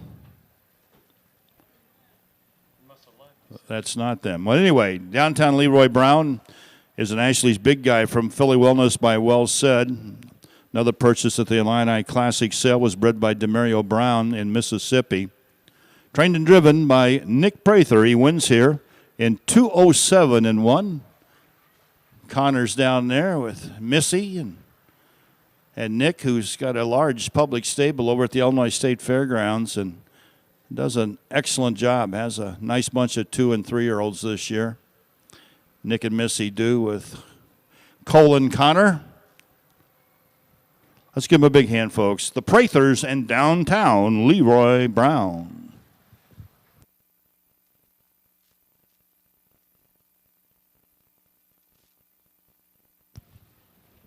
Results of the fourth race official. Number 1, Rock on Big Star was second. Number 2, Downtown Leroy Brown, the winner. Number 3 was Scratch. Number 4, Jody's Big Boy was third. And number 5 was also scratched. First quarter was in 33 seconds. The half was in 106 and 4. 3 quarters in 137 and 4. The mile was in 207 and 1. Race 4 checks from the top. 2-1 scratch. 3 scratch on the bottom. 207-1 for the mile. Hey, Hornet fans, this is Lance Grady with L. Grady Realty. Sometimes people ask me what the value of using a realtor really is. Listen, there's tons, from marketing to the paperwork to the legal documents that have to be filled out when you're selling a home. I would love to talk to you more about what it looks like to use your local realtor. We've been in the business 12 years and serving Brown County since day one. We'd love the opportunity to work with you, so if you're in the market to buy or sell, give me a call or text at 217-491-0812. When it comes to handling your taxes, ever feel a bit taxed? If so, why not give yourself some well-deserved tax relief and visit Larry Dunn Accounting. Larry and his staff have been helping clients with tax return preparation, bookkeeping, payroll, sales tax, and business consultation since 1980. Put their experience to work for you today. After almost 5 decades in business, their number one priority remains building long-term relationships. Larry Dunn Accounting, 443 East Main Street in Mount Sterling, or call 217-773-3400. Looking for a place to gather? Meet me at the library. Need free access to computers and Wi-Fi? Meet me at the library. What about a resource for schools and students? Meet me at the library. How about a space designed just for kids? Meet me at the library. Where can all of Brown County go for books, history, entertainment, and community? Well, meet me at the library. Meet me at the library. Meet me at the library.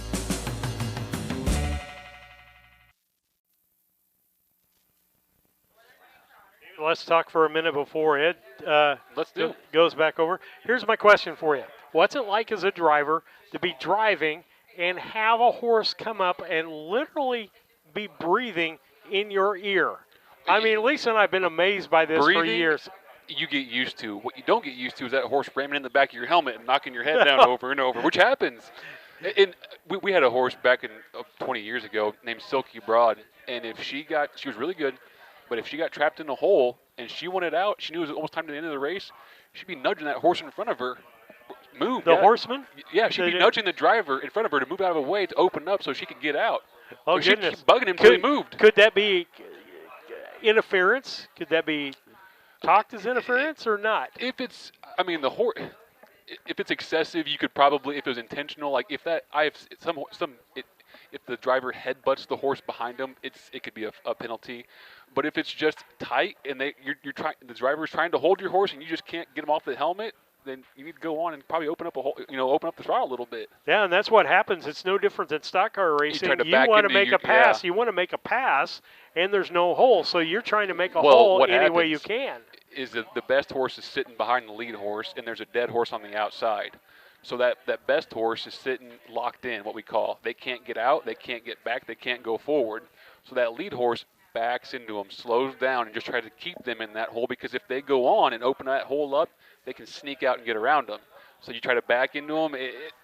These are all driving strategies. Absolutely. No different than, like I say, stock cars. There's a strategy involved. Exactly. It's just not the horse running as fast as it can. No, actually, we're controlling them more of the race than actually pacing and trotting are not running. No, I was going to say there's unlike the Beverly Hillbillies episode, if anybody's ever got to watch that, where they didn't like it when they were trotting or pacing. Yeah, they want them to run. But these horses really, maybe only 2 times in the mile, we're actually giving them all their lines and letting. All right, 3-year-old trotting fillies, you're out. So we'll go to the gate here in the first division of the Howard and Doris Heiler Memorial.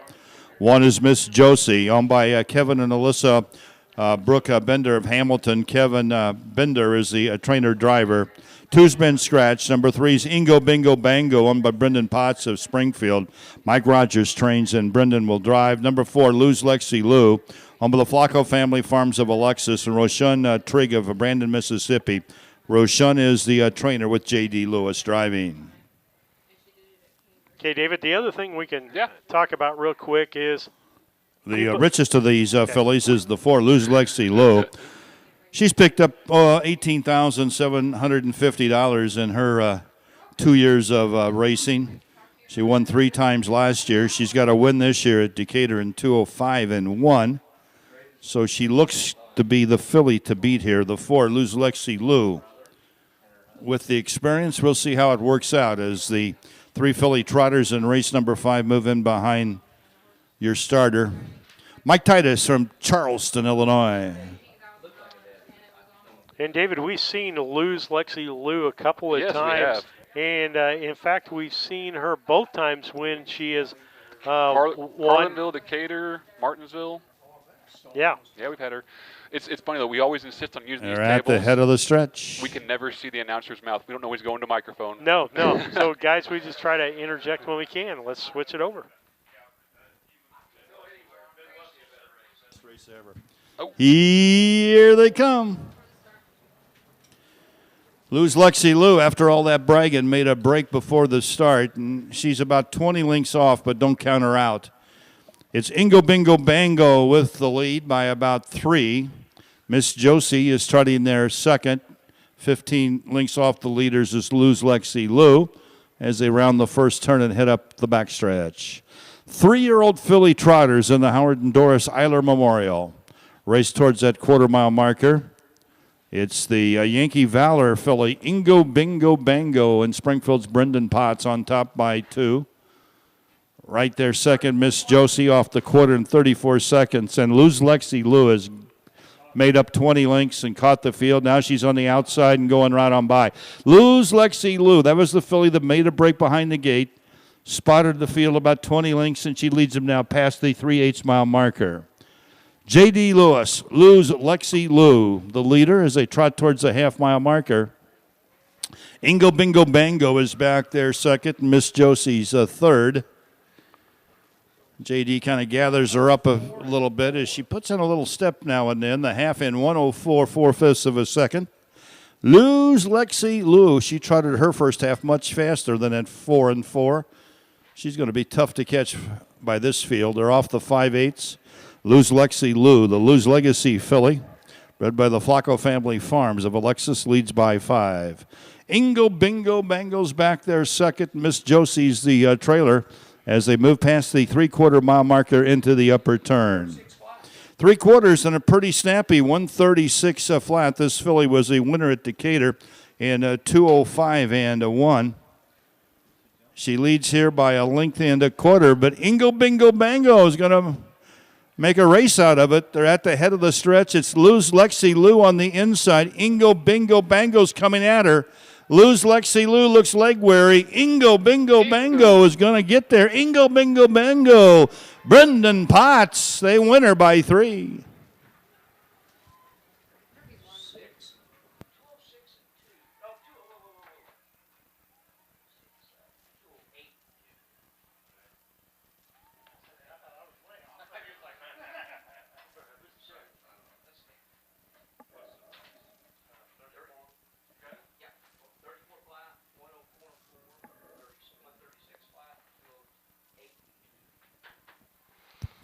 That trotting mile was 208 2/5. 208 2/5. First lifetime win for Ingo Bingo Bango.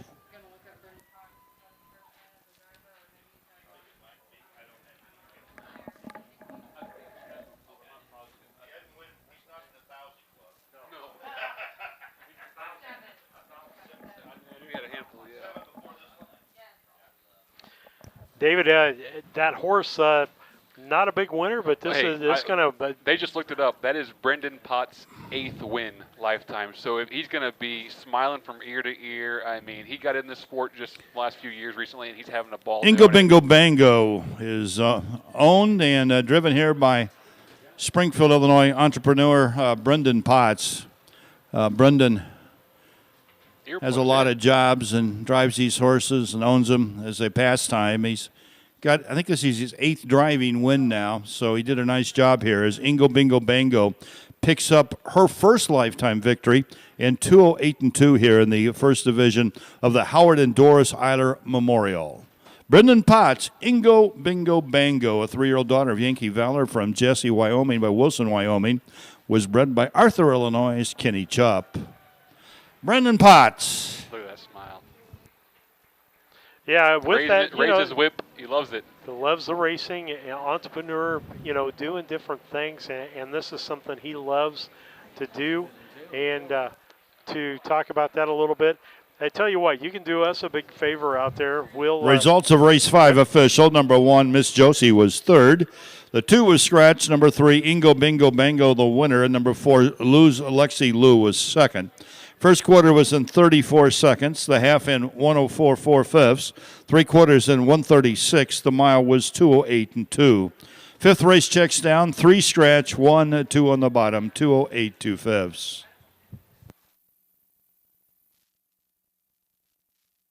Banks are involved in every aspect of our daily lives. They support us as we turn life's goals into accomplishments. Goals like purchasing that new car, opening a small business, buying or building a home, planning a wedding, or preparing for retirement. Bank with a partner you can trust and count on. Farmer State Bank and Trust Company of Mount Sterling. Locally owned, locally operated, locally dedicated. Member FDIC, Equal Housing Lender.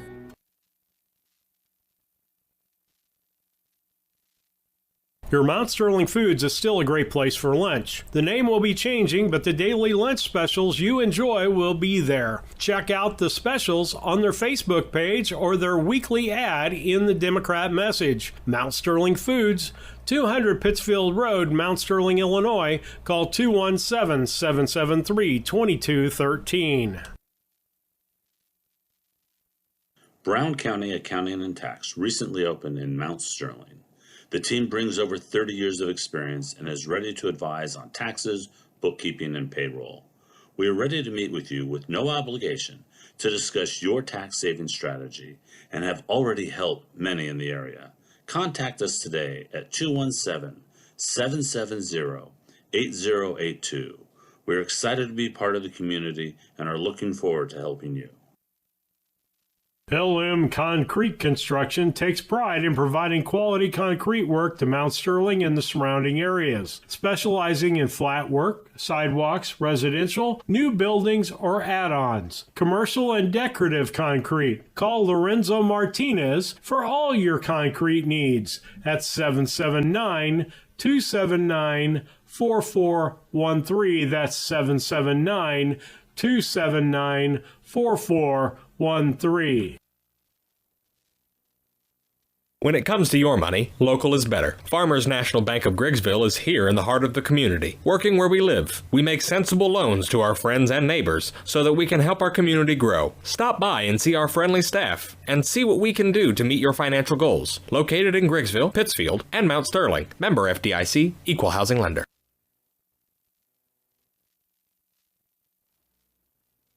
Maintaining your lawn can be a never-ending battle, but Bemis Lawn Service with their state-of-the-art equipment and skilled team of lawn experts are ready to take on any job you need completed for your lawn, such as lawn maintenance, fertilization, turf weed control, grub control, driveway weed control, overseeding, and shrub trimming. Call Aaron at 217-653-0198 or Scott at 217-653-0197. Bemis Lawn Service, they've got an eye for all things green. Go Hornets!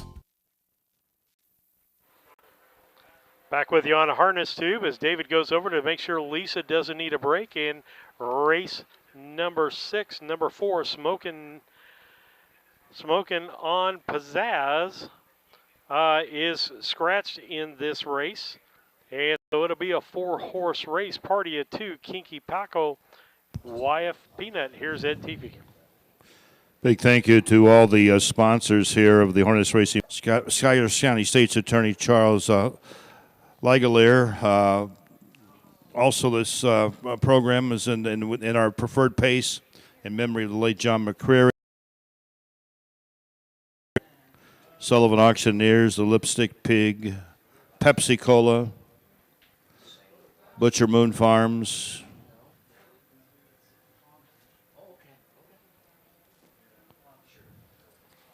And so with that, we want to ask you to subscribe to our YouTube at gmail.com, harnestube@gmail.com. It gets set here at the track. And so give us a shout out where you're watching from or who you're watching, or if you're having a party or not. We've got several countries and probably a dozen states out there already that are watching on Harness Tube, watching the races. We've got a horse owner that happens to be here tonight. She lives in Arizona. Is been watching on Harness Tube and watching the races. And so you can go back and watch this. If you've got a harness racing grandma, grandpa, aunt, or uncle in your family, hey, we would suggest with that you go over with your computer, put it up on their TV if they can, and let them watch some harness racing, something that they grew up doing, going to county fairs and watching harness racing. You don't have to watch it live. You can watch it later, and if you don't like David and I's commentary, you can skip through all that. But that's what's going on there. And then we're going to go to our next race, and I'm sure Ed Teefy will be ready to give you some stats on this as we get ready to go here. Sorry, I'll get those times off of there. And so with that, we have got a lot going on here today. It's been a long day as we were here about 10 o'clock this morning getting ready for the broadcast at noon. And then about the time the race was going to start is when the rains and the heavens opened up. And guess what? We need the rain anywhere from a half inch to an inch in spots, I'm hearing from people. But the part we didn't ask for was the wind that came with that. So we've seen some pictures of some people that got trees down or bins blown. All right, over. we got the 4 3-year-old trotters here in the Colton Gelding division of the Eiler Memorial. Number 4, Smoking on Pizzazz, remember, has been scratched. The 1 is Party of 2, owned by Don and Sherry Huddleston of Kincaid, Jamaica Patton, the trainer driver. 2, Kinky Paco, owned by Kevin and Alyssa Brooke Bender of Hamilton, Kevin Bender, the trainer driver. Number 3, YF Peanut, owned by Jerome Daniels of Springfield. Jerome trains and drives. The 4 has been scratched. And number 5 will be Jammin' High, owned by Ron Canup of Anna. Roshan Trigg trains with J.D. Lewis driving. Move here for race number 6.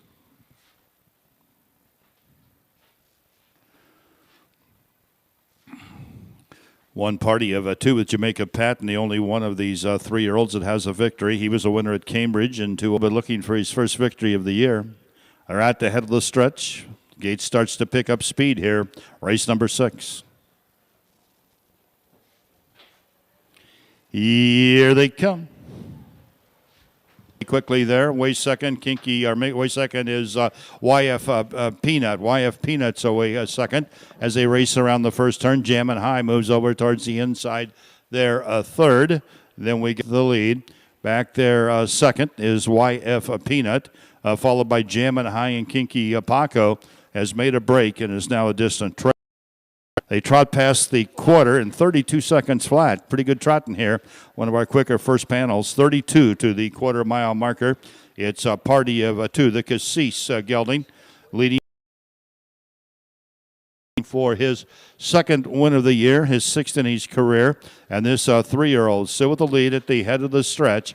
We got a challenge now from the outside. Moving up at the leader is Jammin' High. So Jammin' High on the outside there looks the leader in the eye. It's party of 2 on the inside. Jammin' High on the outside is right there second as they trot past the half in 1:04 1/5 of a second. Party of 2 now by a half a length. Jammin' High is second on the outside. Then we've got YF as the 3-year-old trotters head down the backstretch. But now party of 2 has put away for the time being. Jammin' High goes back to the inside and will follow Jamaica past the 3/4 mile marker into the upper turn. But here he comes again. 3/4 and 1:33. A 2-5 trot mile. It's a party of two with the lead. Jammin' High is trying him again. This has been quite a battle. It's still party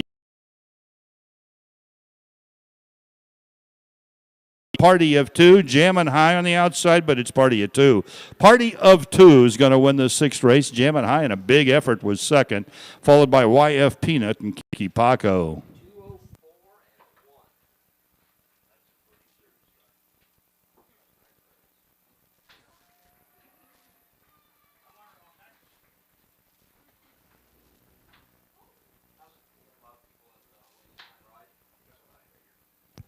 So that mile, folks, was in 2:04 and 1. Last half in a minute flat. Quarter was in 30 3/5 of a second. Last half in 1 minute flat. That's a new lifetime record for party of two. Another indication of what a remarkable job your track crew has done here to get this track in such great a shape under the direction of Dan Shaw and, of course, George Pollock and the whole board of directors here at the Schuyler County Fair. Very supportive of all the hard work and the big equipment that they had to bring out here to grade this racetrack, and those efforts are greatly appreciated by the horsemen. No rain date. There wasn't an opportunity to race tomorrow. So this money had to get paid out or it would go back to the state of Illinois. Here's the winner of the second division of the Howard and Doris Eiler Memorial. Party of twos owned by Don and Sherry Huddleston of Kincaid, Illinois. Trained and driven by the Springfield-based Jamaica Patton. A winner here in 2:04, 1/5 of a second in the Eiler Memorial. New lifetime record for this 3-year-old son of Cassis from Barbie and Ken by Ken Workington, bred by Carl Becker, the late Carl Becker's Fairmeadow Farm. Top down, number one, party of two was the winner. Number 2, Kinky Paco was fourth. Number 3, YF Peanut finished third. Number 4 was Scratch, and number 5, Jammin' High was second.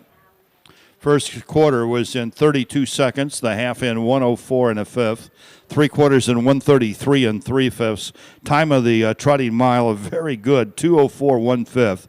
Race 6 checks down 1:43, Scratch 2 on the bottom, and that mile 2:04 1. Race number 7, we've got 2 scratches here in the first division of the Less Rich.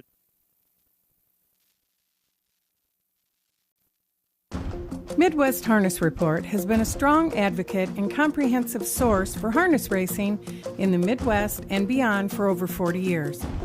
With owner-editor Tim Conkle leading the way, Midwest Harness Report brings you the latest news, information, schedules, and stats. Uncover remarkable stories about the people and horses at the core of harness racing. Midwest Harness Report reaches thousands of subscribers every month. For advertising and subscription inquiries, call 765-212-1320 or visit MidwestHarnessReport.com.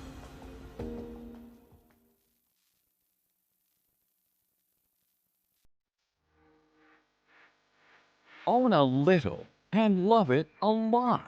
TheStable.ca is an award-winning fractional ownership operation. Buy as little as 1% of a racehorse and experience 100% of the thrill.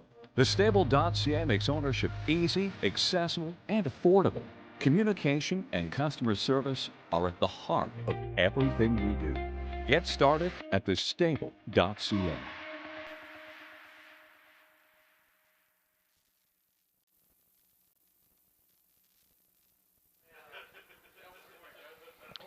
Back with you on Harness Tube. We're glad to be with you and a part of the racing here as we get ready for race number 7. We're a little over halfway through. We are going to have some one horse. They have to go around the mile to collect their money because of the scratches that we have tonight, because this was supposed to be at noon today and had to be put to 6:30, and a great job by the track people to get things going.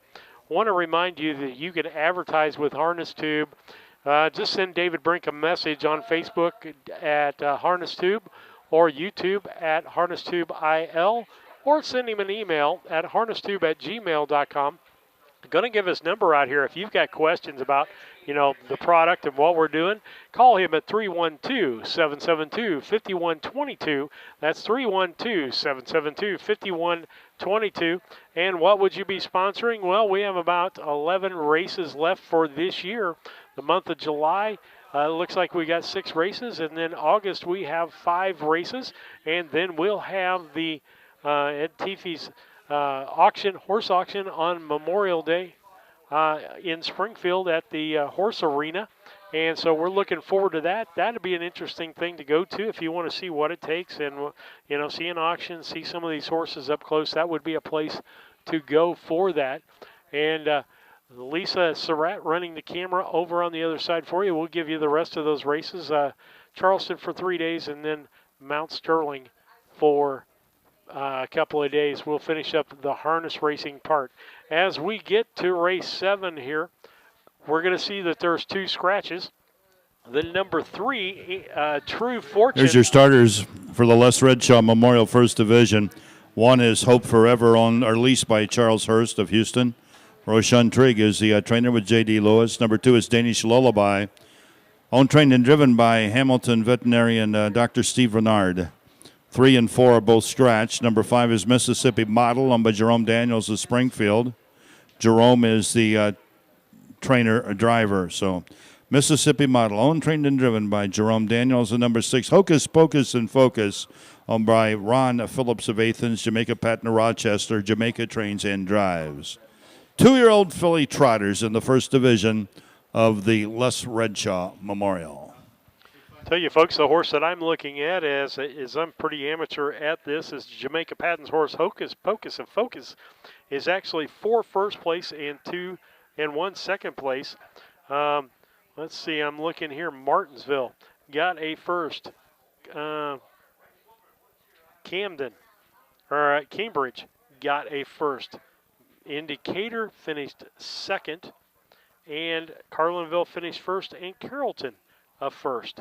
And some times here, it's gone from a 2:08 to a 2:13 in the mile. And so just taking a look at those and seeing, the times that they have there. Jamaica Patton, Mississippi boy, who has one of the biggest stables in Springfield for harness racing, which is Illinois is a place a lot of people want to come to for harness racing for the Horseman Marietta Walker has the purse checks for races 1 through 4 over by the grandstand in the fair secretary's office, not over at the speed office, but at the fair secretary office. She's got a little table set up outside there, and she does have checks for races 1 through 4.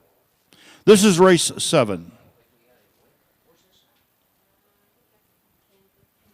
So with us as we get ready here for race 7. Been a wonderful evening. Sun's been back out. It's warmer now than it was earlier today. Supposed to get up to about 81 degrees by, around 6 or 7 this evening. And so we can feel the heat. We got a little humidity because of the rain today. Want to thank David Brink for asking Lisa and I to come on board with what we do. We normally do sports with BC Hornet Sports. And so he asked us along because of what we do. And I want to thank him for asking us and making us a part of that. Lisa runs the camera and I think does a great job with all the situations she's been in. And then David provides commentary, and I am learning even though I've been around harness racing for quite a while. Les Redshaw, of course, was a local entrepreneur, one of the founders of the Schuyler State Bank. At Rushville Truck Lines, was one of the founders of the Midwestern Illinois Racing Association Colt Stakes, which we're racing here at the fair tonight. Owned a lot of good horses in his day.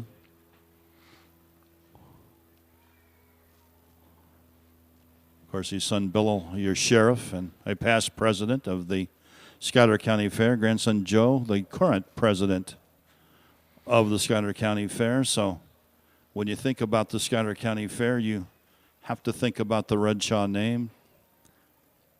Bill Redshaw has been a longtime director of the Illinois Agriculture Fair Association. His wife, Kathy, ran the State Queen pageant for many, many years. All very well respected in the Illinois County Fair industry.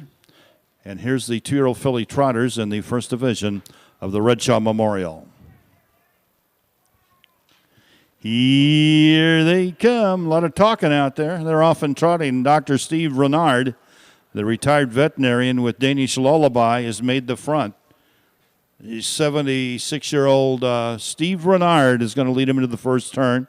Hocus Pocus and Focus and Jamaica Patent. Jamaica with a large public stable over the state fairgrounds.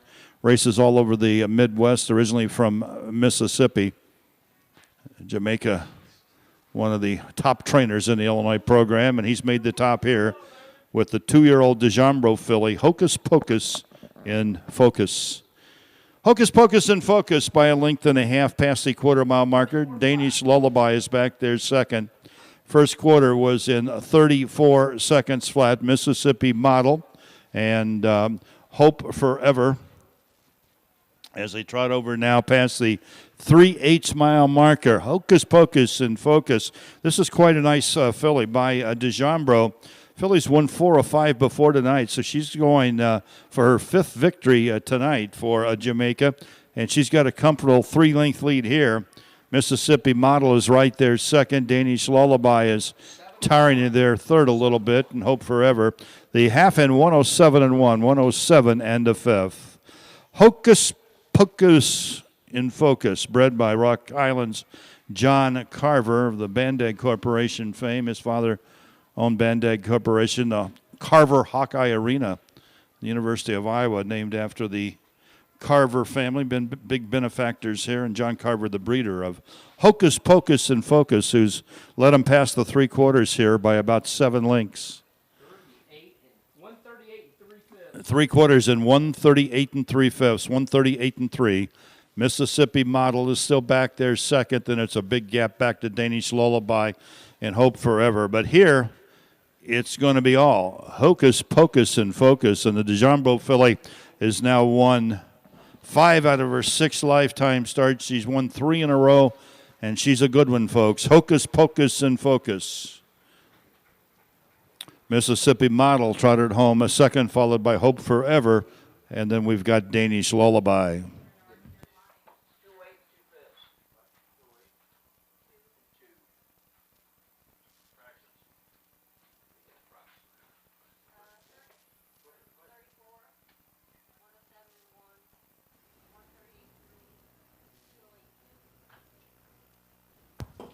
.208 and 2.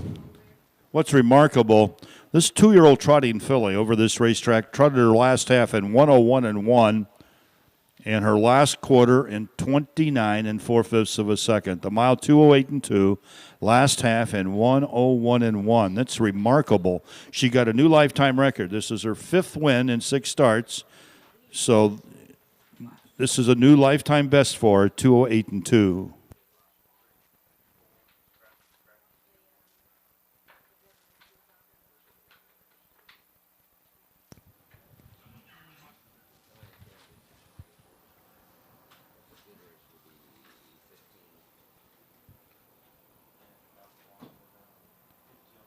Kyla Mason and Gina Lowe have been helping us all night. We really appreciate it. A lot of steps to get down out of this judges' stand, and they've been helping us with these trophy presentations. Kyla Mason and Gina Lowe, we thank you.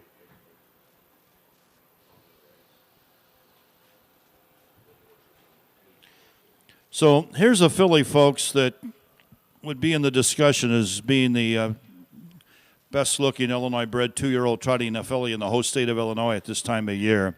She's now won 5 of 6. She's a 2-year-old daughter of DeJambro from Refocus by Valley Victor, bred by Rock Island's John Carver, owned by Ron Phillips of Athens and Jamaica Patton of Rochester, trained and driven by Jamaica. Hocus Pocus in Focus, 208 and 2.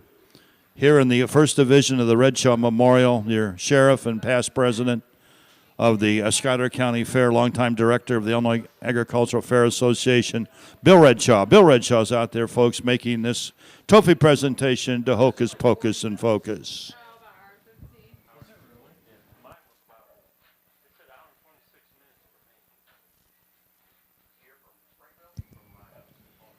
Results of race 7. Number 1, Hope Forever was third. Number 2, Danish Lullaby fourth. Number 3 and 4 were both scratched. Number 5, Mississippi Model was second. Number 6, Hocus Pocus and Focus, the winner. First quarter was in 34 seconds. The half in 107 and 1. 3 quarters in 138 and 3. The time of the mile was 208 and 2/5 of a second. Race 7 checks down. 3-4 scratch scratch. 2-1 on the bottom. 208 2/5. A collision with your vehicle can be stressful on its own. You don't need more stress dealing with the Auto Body Shop. Mowen Auto Body and owners Chuck and Brandy Mowen can help take the stress out of the process. Chuck brings over 24 years in the auto body business and is I-CAR certified. Mowen Auto Body, 149 Main Street, Mount Sterling, Illinois. Call 217-773-2127. Mowen Auto Body, the quality of yesterday with the knowledge of today, the right choice in collision repair. The Ray Insurance Agency is an independent insurance agency in Mount Sterling. We offer competitively priced insurance products that fit the needs of you and your family. We specialize in personal, commercial, and agribusiness insurance products. So call me, Brad Cassing, today at 217-773-3851 for a free quote and risk assessment. We are located at 128 West Main Street in Mount Sterling. Our phone number is 217-773-3851. As we get ready for race 8, no scratches in that race. 3-horse race. It'll be Dashing Durango, TV's Cosmic, and Small Town Southern Boy. The Dashing Durango, driven by Stephen Renard and trained by him. TV's Cosmic, Jerome Daniels, trainer and driver. And Small Town Southern Boy is trained by Rashawn Rigg and driven by J.D. Lewis in this race. The one that has a victory here is the Dashing Durango. Got a victory this year at Cambridge just last week, and so was up there, and it looked like it did the mile in 2:13 in that race to win, and actually that's one of its faster speeds. Had another one by that was 2:11, 2:10, but 2:13 in its wind. Looks like the Jerome Daniels horse has finished second, 2/3 and a 4th, and the Small Town Southern Boy, Rashawn Triggs' horse, the trainer, has a second, a 3rd, and an 8th. And we got to see that at Cambridge, and I saw him in Springfield. Yeah, I think I saw him. No, I didn't see him in Springfield the night or day we were over there. Racing at DeCoin tomorrow, sponsored by the Big Track, and so we're glad that you could join us tonight and be with Harness Tube. If your fair is not on the race schedule, we want to suggest that you talk to your fair board and say, hey, why is Harness Tube not coming here to broadcast? It might be that we have a conflicting date. I know we've got some coming up, but we would love to be at your race. If not this year, then get in touch with David Brink at harnesstube@gmail.com and say, hey, we want you to come broadcast. Our idea here, and we know this to be a fact, is we've got some older horsemen that have been out there that love it, that can no longer get to it. We encourage you, if you know somebody in a nursing home, get with a social director at the nursing home and invite them to put that on the TV for them to watch. As it to be great entertainment, you can do a lot of things at the nursing home, making this a fun sport for them to do. And then we're also trying to attract new people. And if you're new watching harness racing, I tell you, if you like it on Harness Tube, there's nothing like going to a live race to watch that, the enthusiasm from the crowd and the things going on. And I tell you what, folks, you will get hooked. Horse racing people are just great people to be around and to socialize with, and there's lots of ways you can get involved in harness racing. And say maybe you don't want to own a horse or anything like that. I would imagine the Illinois Harness Horse Association, you could contact them, maybe see about learning to be a timer or a scorer or something like that. And you can watch the races like they do from a really good vantage point and learn more about harness racing. But check us out on Facebook. You can see the things going up and the messages that David puts out. I gave you a picture and a video of the rain today that was happening. We get some unique vantage points that we offer you at these harness racing venues. As you can see, we've got pole obstacles. We have the tower obstacle that I'm sitting in, helping do it. Lisa is across the way in the track there. And so able to bring that to you and help with your vision. And you're essentially seeing what the people are seeing at the racetrack. And so you're getting a racetrack view if you were to set at the start-finish line, which is where we normally start up at, and you get that view. With that, we're going to take a break, and we'll be back after these messages.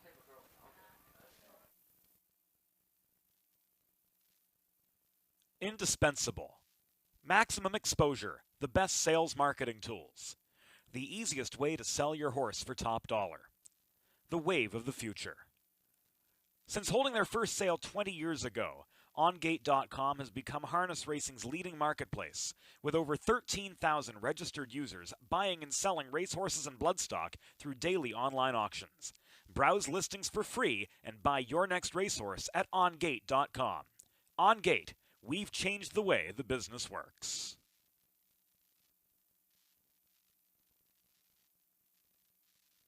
Yoder Custom Woodworking was started in 1995 by the Yoder family as a retail Amish furniture store in Sullivan, Illinois. They offer custom kitchen cabinets, granite and quartz countertops, built-in office and bathroom cabinetry, and offer a wide range of Amish furniture. Their store is located at 1117 West Jackson Street in Sullivan, Illinois, with store hours Tuesday through Friday 9 to 4:30 and Saturday 9 to 3. For more information, contact Yoder Custom Woodworking at 217-728-2166.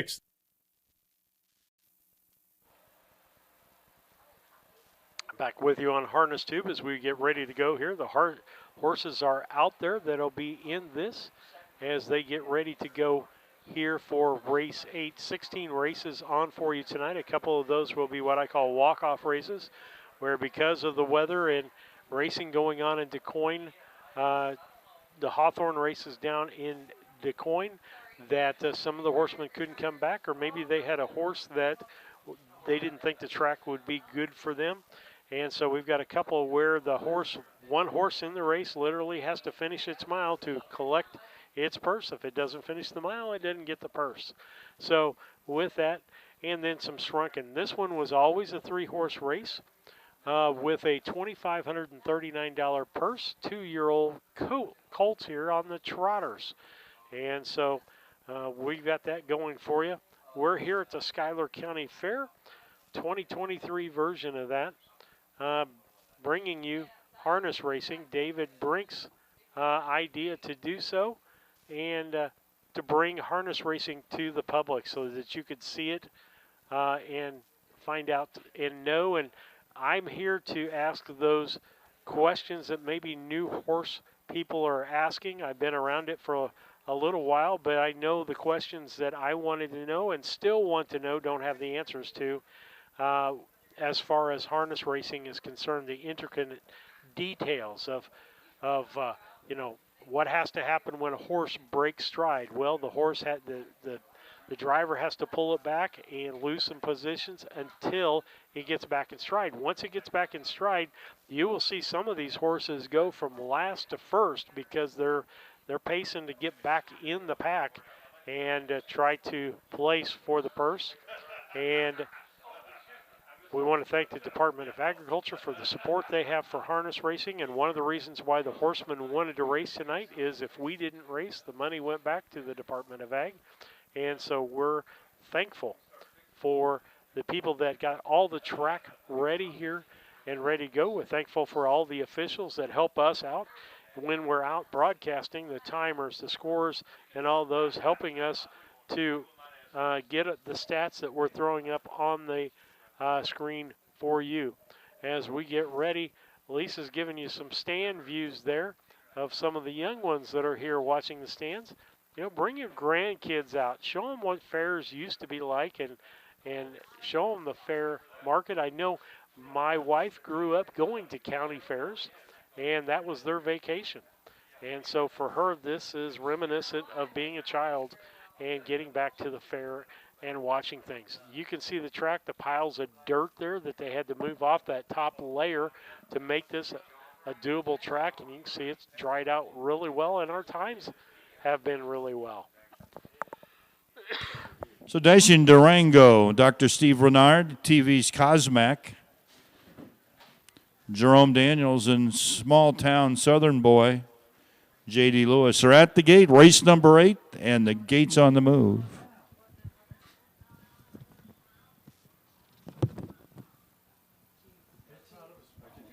So we got some little problem here with Danish Durango.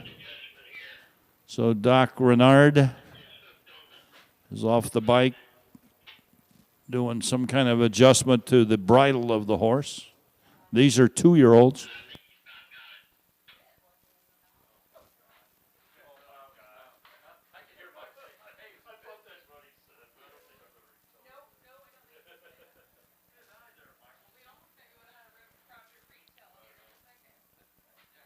They're thinking that the bit came out of the mouth and the driver's trying to get it back in as they're going to hold up as equipment can stop the start of a race. Good to find it now as opposed to later.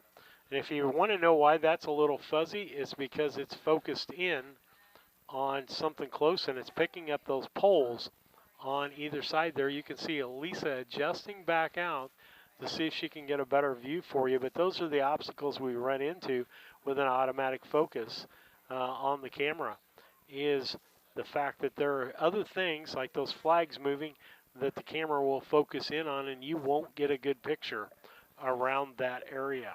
And so those are the things we're learning here at the get-go. And he's still trying to fix that horse, and we'll see what happens with that. Hopefully he can get it and get it back on. Looks like he's pulling the top off, or yep, it looks like he's possibly got everything hooked up, I think. Here comes someone to help him with that project. Well, so starter Mike Titus is going to see if he can help Steve Renard here.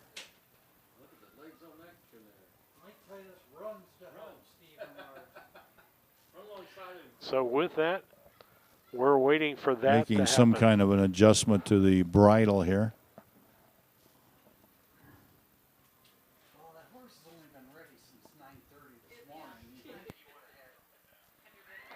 Yeah, they're talking up here. The horses have been ready to race some of these since 9:30 this morning. And Steve was a practicing drivers- veterinarian, still practices some. I think he's quasi-retired. He's trained standardbreds for quite a few years on the side while being a very busy veterinarian in Hamilton, Illinois. Looks like he's getting back on. A few years ago, he had a horse named Survivor Die, who was the winningest 2-year-old trotting filly in the whole North American continent. And here One thing about Steve Renard, he's not afraid to start him. He'll ship 200 miles a day to race darn near every day.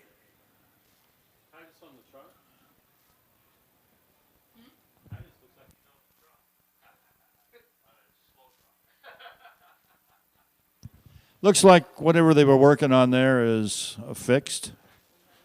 And we're turning back to the starter here.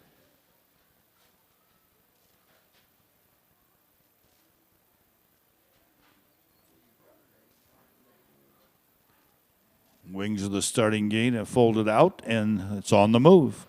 Race 8, Danish Durango, TV's Cosmac, and Small Town Southern Boy.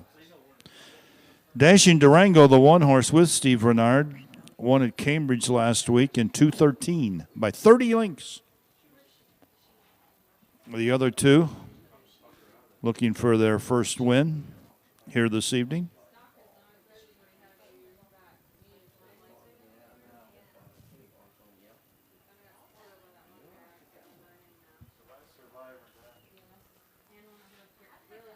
Eighth away.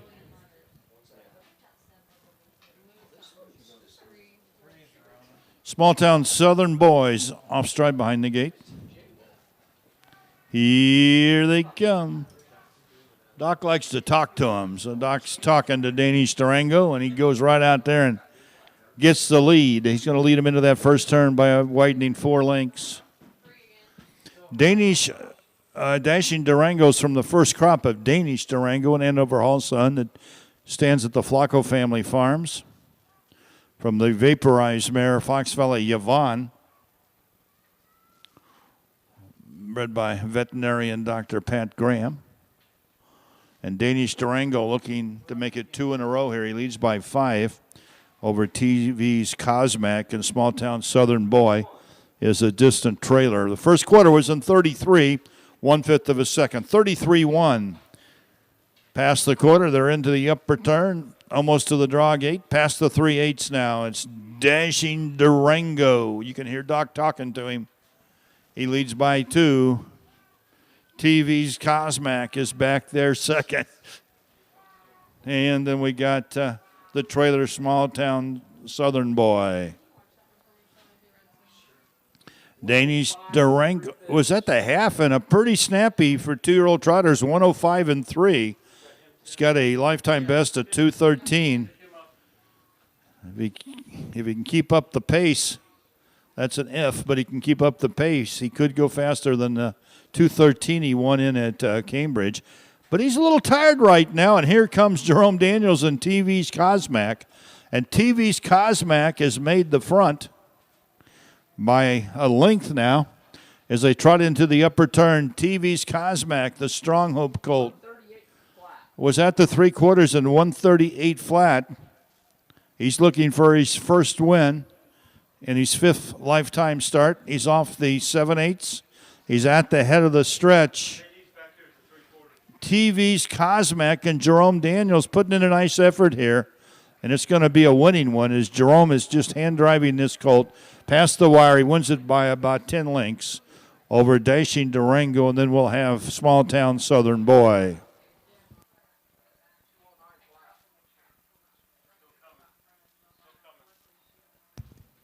That mile was in 2:09 flat, folks. 2:09 flat. Pretty darn good 2-year-old trotting mile.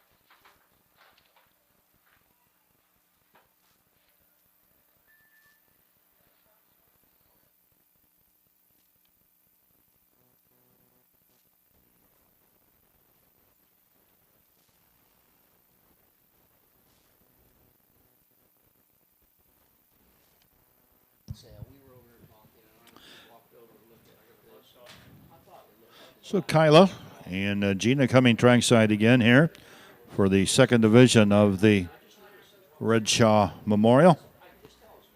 Sheriff Bill Redshaw also coming trackside here as TV's TV's Cosmac picks up his first career victory in 2:09 flat. Last quarter was in 31 seconds. He's a 2-year-old son of Strong Hope from Tis Maria Cosmos by S.J.'s Photo, bred by Arthur, Illinois' Marlon Gingrich. Owned by Jerome Daniels and David Williams, trained and driven by the Springfield-based Jerome Daniels. Nice effort here, 209 Jerome with the last quarter in 31 seconds. Last half in 103 and 2. Your Sheriff Bill Redshaw will be coming trackside here to make this trophy presentation.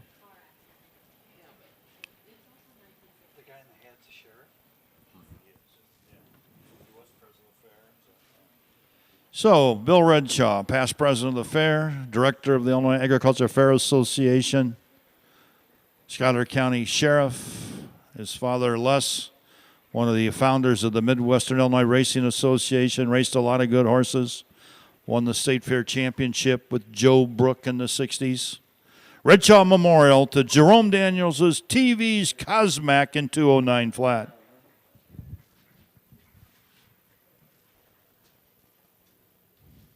Results of the 8th race official. Number 1, Dashing Durango was second. Number 2, TV's Cosmac, the winner. Number 3, Small Town Southern Boy was third. First quarter was in 33 and 1, the half in 105 and 3. 3 quarters in 138, the mile was in 209 flat. Race 8 checks down, 2-1-3 on the bottom. At Henry Automotive, they believe in honest, hometown service. They have the latest in technology and tools and are equipped for any job. So, whether it's an oil change, scheduled maintenance, a check engine light, or a major repair, Doug and Darren Henry, your ASE certified mechanics, are standing by to get you back on the road. Henry Automotive, located at 1157 690 East Street, Mount Sterling. Just turn north at the KC Hall onto Damon Road. Drive 1.8 miles and look for the big blue and yellow sign. Call Henry Automotive at 773-9066. Once again, that's Henry Automotive at 773-9066.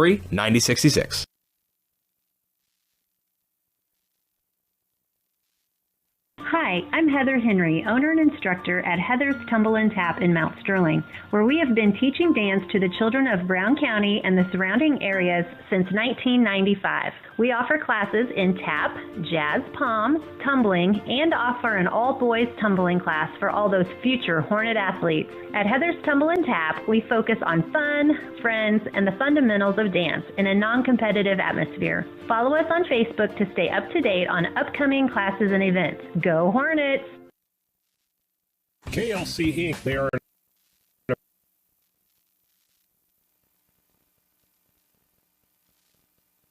Back with you on Harness Tube as we get ready for the 8th race of the evening. 8th race. These trotters have been going pretty quick, and we saw some nice miles by the 2-year-olds. Now we got the 3-year-old pacers. The more experienced horses are coming up here later in the program, including, of course, that $6,000 race, which is race number 15. That should be a dandy, $6,000 in that John McCurry Memorial.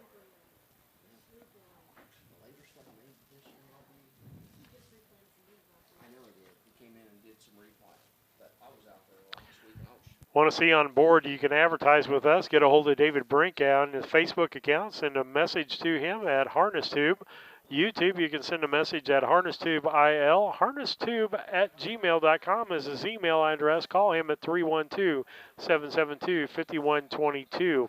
And you might say, well, you got a lot of advertisers tonight. Well, a lot of those we're doing are local people and brought over from BC Hornet Sports. We've had a little time here in the summer, and we thought we would just give them a little added value for what they do in advertising on the regular year for us. But we need advertisers to keep this going, to go further distances. We've tried to stay pretty close so we didn't have to do many overnighters unless someone's called and, enticed us to come and been able to pay for our expenses to get there. But we're trying to do as many harness racing races as we can. David is borrowing my equipment for this year, and we'd like to buy some harness tube equipment that he can work with and send people out with and teach them how to use. And so all those things cost money plus the time it takes. And folks, the stuff that happens on the screen here doesn't happen without people taking time out to do that. The harness racing grid that you see, David Brink spends his time putting those in and doing it, and then I have to put it in a format that we can show you on the screen. as well as producing maybe a commercial or something like that we need to do. So we need your help. And so we have 11 races left, 6 in July and 5 in August. August is Charleston and Mount Sterling. And so, again, we're driving a distance for that, but we could stay close to home for the finish. And then the horse auction that we will do on Labor Day from Springfield. But as we get ready for race 9 here, race 9 has got one scratch for you. And that scratch is the number 1 horse, Slim's Final Finale. That would have been driven by and trained by Richard S. Finn. Let's see, on the other parts of that, J.D. Lewis is the driver. The trainer is Rashawn Trigg of Ashley's Little Angel. Nick Prather, trainer and driver of One Or and His Star. Jamaica Patton, driver Robert Walker of Carrollton. The trainer, M.S. Miley. The 5 horse, Wyan Evanetti driving, Kevin Miller horse, Bob Papa's Last Call. And let's see, looking at victories here, we're looking at M.S. Miley has won a couple of races, one in Cambridge just not that long ago, got a first and a 2:03.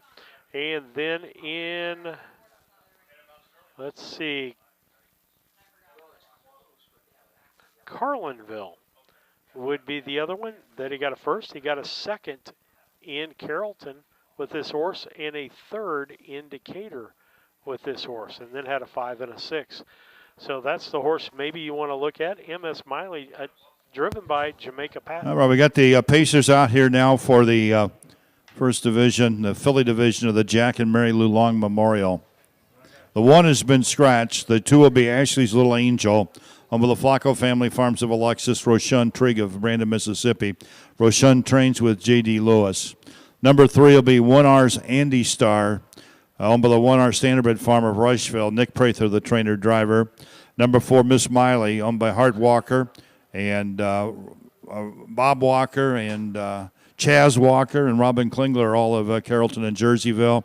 Bob Walker trains with Jamaica Patton. And number 5, Bob Pa's Last Call, owned by Lester Detweiler of Sullivan and Kevin Miller of Arthur. Kevin Miller, the trainer, with Wyatt Evanetti.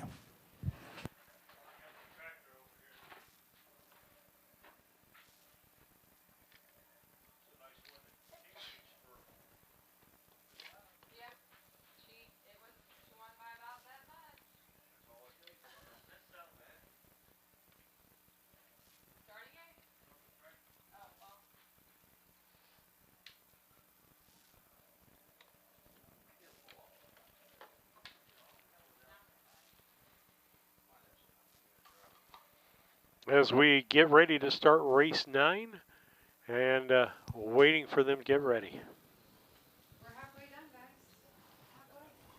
As we hit the halfway point. And so Tina Schrock got to drive to DeCoin tonight. Nice long drive to get ready for racing tomorrow. You're going to see her at a lot of racetracks. She's involved with the Illinois Midwestern Harness Racing Association. Ed Teefee, our announcer tonight. Ed's done harness racing for years. Brown County Farmer State Bank and Trust Company president for a number of years. I think he's still the chair of the board. And so got a lot of help up here with timers and judges watching for things. All right, we got the 3-year-old filly. Nice field here. Ashley's Little Angel was a winner last year over the mile track at Springfield in 57-2. 1R Andy Star, owned locally here by the Bunches 1R Standardbred Farm, was very, very good last year. She made almost $40,000 last year. Was a winner over the mile track at Springfield in 55-2. Winless this year in 3 starts, but has a pair of thirds you can see. And 1R Andy Star was timed in her last 2 races over the mile tracks in 55-3 and 55-2 at Springfield. So she's one to contend with here. And the 4 Miss Smiley just won at Cambridge last week in 2:03 3/5. Bob Pa's last call, winless in 5 starts. 3-year-old fillies in the Long Memorial and behind the gate. The gate's on the move. Race number 9.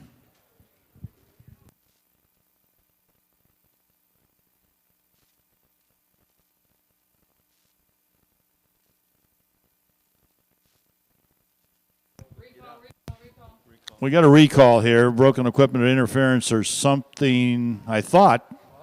No, I'm sorry. Take that back. They're off and racing. Yeah, up here they were telling me recall, but I'm glad the horsemen weren't listening because they're not. They're off and racing here.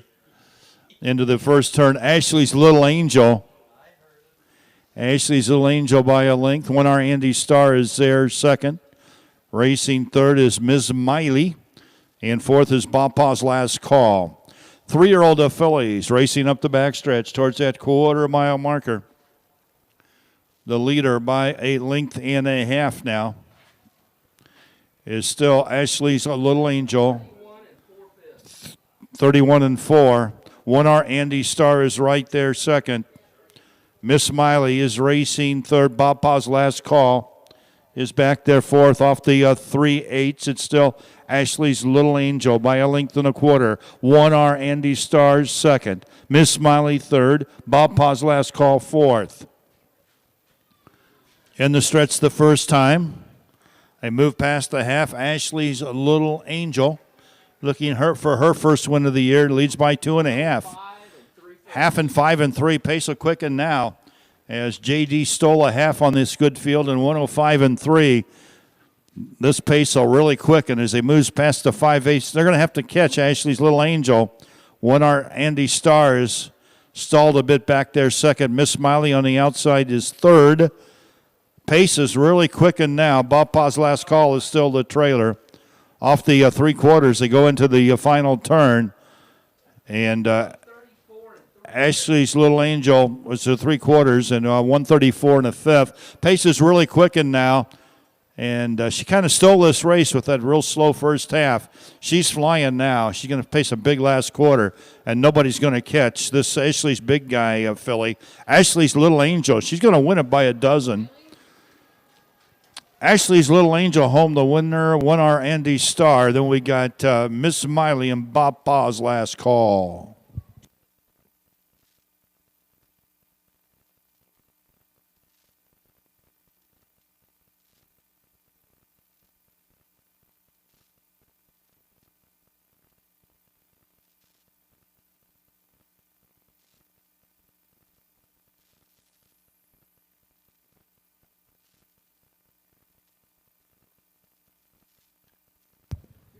Last quarter in 28 seconds flat. One of the quickest last quarters I've ever seen here at the Schuyler County Fair. Last quarter in 28 seconds. The last half, folks, 57 seconds flat. Mile was 2:02 and 3 off a half and 105 and 3. So they came the last half in 57 seconds flat with the last quarter in 28 seconds.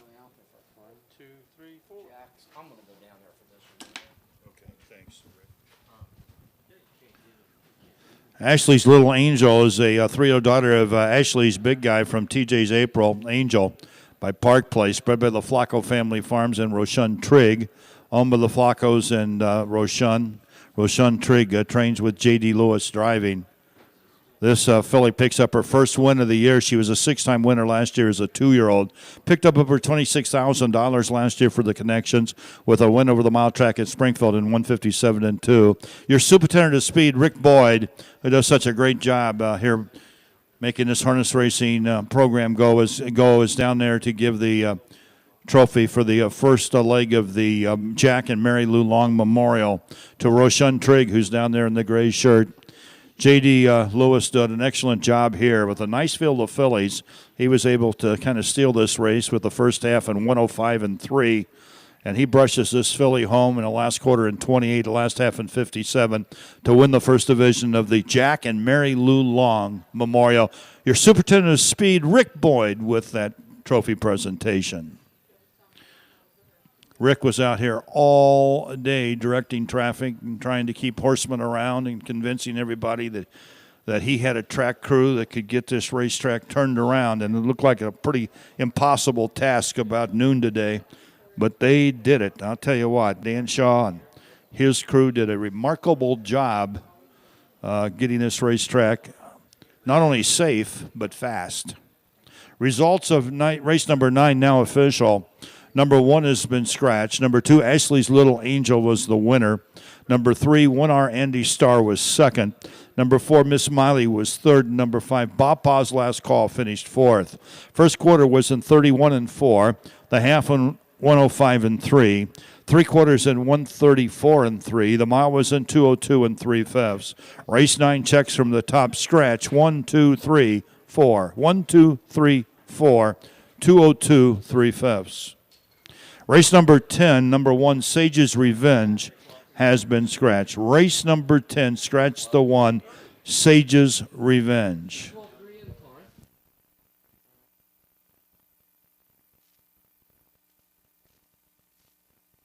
Apparel shop that specializes in screen printing, embroidery, custom and team apparel, promotional products, fundraising items, home decor, and personalization of almost anything. They strive to make the customer number one and get the customer the professional results that they are looking for. KLC Inc. at 509 Pittsfield Road, or call them at 217-773-9090. KLC Inc. You think it, we ink it.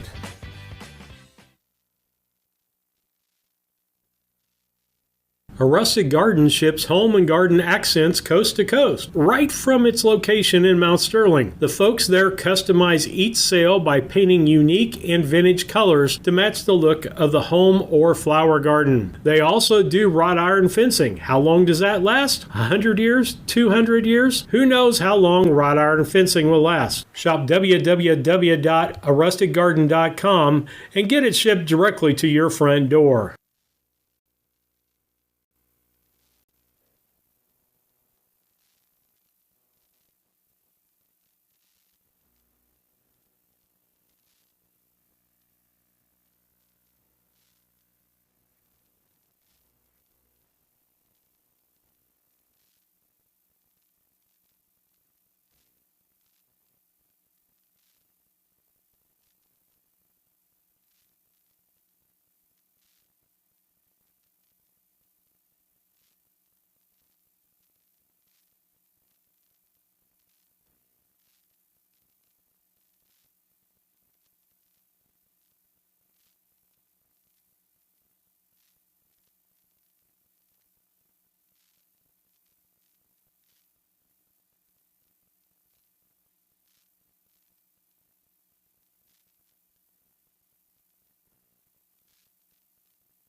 Midwest Harness Report has been a strong advocate and comprehensive source for harness racing in the Midwest and beyond for over 40 years. With owner-editor Tim Conkle leading the way, Midwest Harness Report brings you the latest news, information, schedules, and stats. Uncover remarkable stories about the people and horses at the core of harness racing. Midwest Harness Report reaches thousands of subscribers every month. For advertising and subscription inquiries, call 765-212-1320 or visit MidwestHarnessReport.com.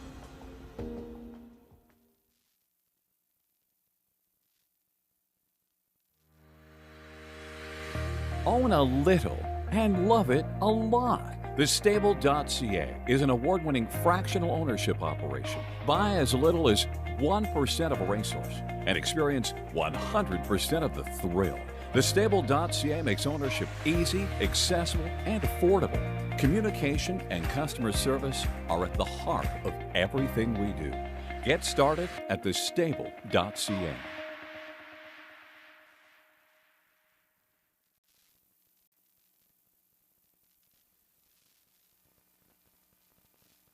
I want to apologize to our watchers and viewers. Apparently, I forgot to slide the bar up for race 10, but if you missed that, we're sorry about that. We can go back over it for you.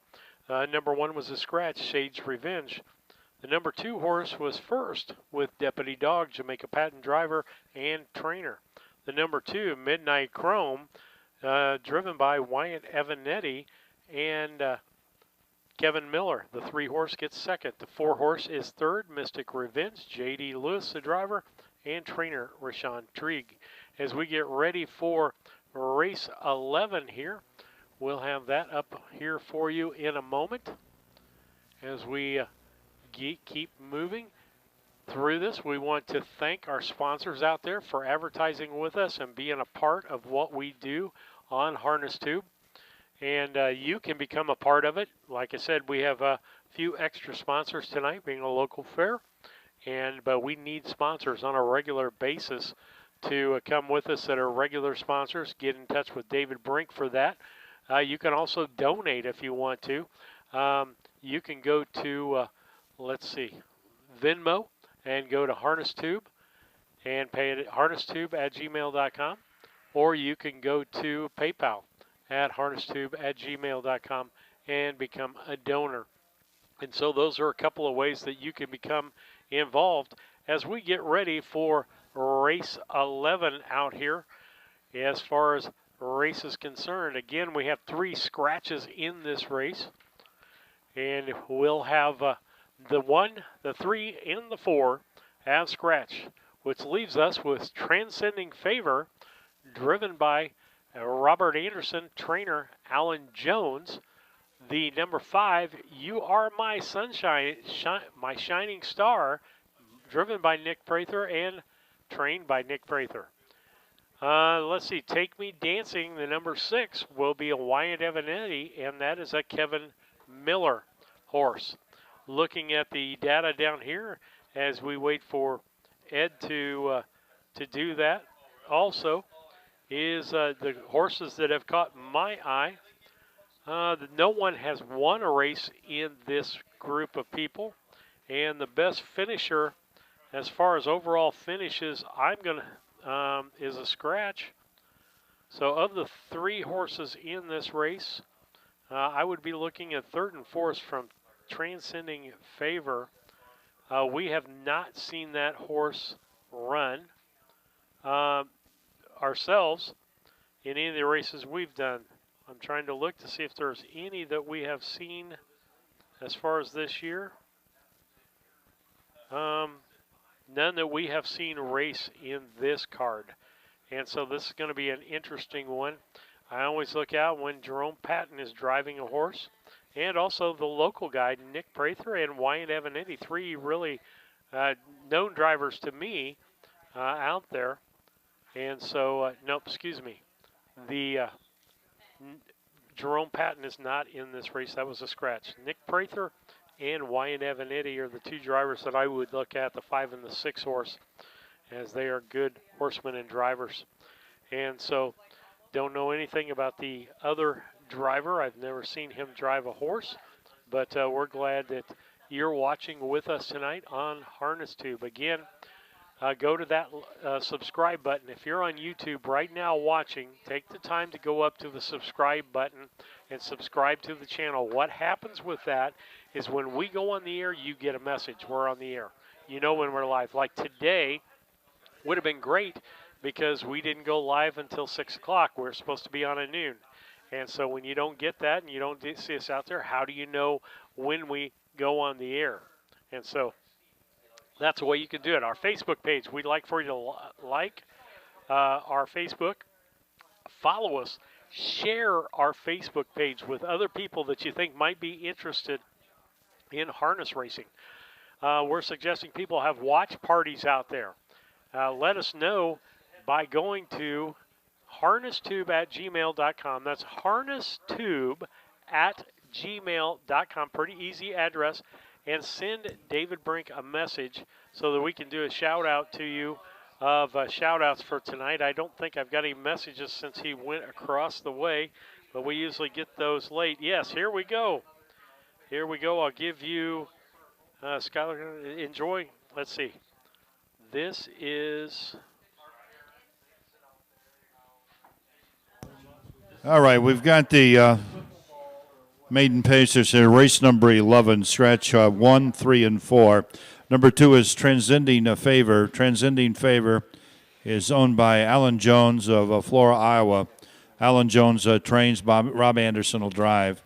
3's a scratch, 4's a scratch. 5 is You Are My Shining Star, owned by the Wilfongs and Nick Prather, the trainer driver. And number 6, Take Me Dancing, owned by Kevin Miller, Bert Hochsprung, and Brian Lohman. Kevin Miller is the trainer with Wyatt Evanetti.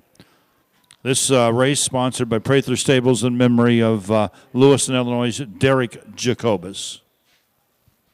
I want to let you know that Sandy Prather and Rick Prather are watching, and we're thankful for them as they get to watch us, Schuyler County Fair, enjoying the races. Always love to see our kids' hard work pay off.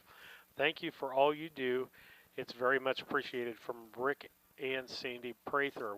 We appreciate you guys and you watching all the races that you do out there. And thankful for that as we get ready there. Trying to look to see if there's anything else that I've got with that.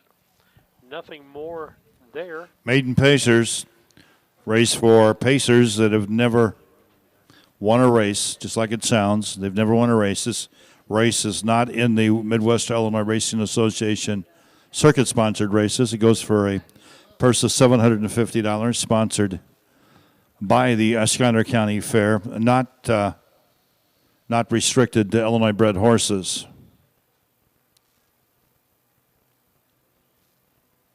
One of the things I noticed there is that you've got one further back from the gate. The 2-horse was bred in Iowa. The 6-horse bred in Indiana. The 5-horse, Nick Prather's horse, was bred in Illinois. Maiden Pacers in behind the gate. 2 on the gate. The 6-horse has to trail. Here they come. Then they're off. And Nick Prather from the outside drives out with You Are My Shining Star. You Are My Shining Star with the lead. Transcending Favor is away second. And from the back tier, Take Me Dancing is racing third. If you have a scratch and you are one of the 5 horses on the gate, you can move in a post position. So if you're number 5 in the 4-horse scratches, you can move in behind 4. But if you're number 6, and that means you're scheduled to go in the second tier, you can't move up from the second tier to the front tier. That's why in this race we had 2 horses on the gate and 1 trailer. USTA rules did not allow a horse that drew in the back tier, like Take Me Dancing, to move up to the front tier for the start. First quarter was in 33-1. 33-1, You Are My Shining Star leads him by about a length. Transcending Favor, and on the back there, Take Me Dancing. They race towards the half-mile marker, and they're in a single file here. You Are My Shining Star, and Nick Prather leads them here past the half by a length and a half. Right there, second is Transcending Favor. Moving up on the outside now, Take Me Dancing. Half and 107, 4/5 of a second. 107.4. You Are My Shining Star with the leader, but Take Me Dancing, number 6, has moved up now only about a length off the leader as they move past the 5/8 mile marker and head down the backstretch. That puts Transcending Favor only about 2.5 off the lead, but now in third place. You Are My Shining Star looks to pick up her first lifetime win here. This 3-year-old Some Star Somewhere filly leads by a length and a quarter off the 3/4 and 139 4/5. They move over now to the 7/8, and they're well bunched. They're going to be 3 across the racetrack. You Are My Shining Star on the inside. Transcending Favors out there 3 wide, dropping back and now. And Take Me Dancing is rolling up on the outside. But here, that's Transcending Favor. That's Iowa Invader there. Transcending Favor and Rob Anderson roar home to win it by about 3 over You Are My Shining Star. 208 4/5. 2-8 and 4.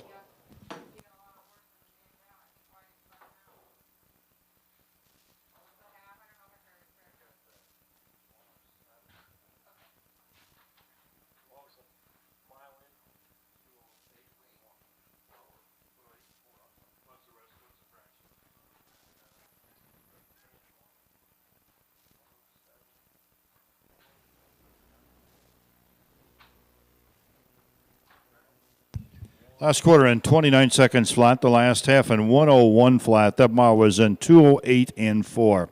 Fractions of 33 and 1, 107 and 4, 139 and 4, 208 and 4/5.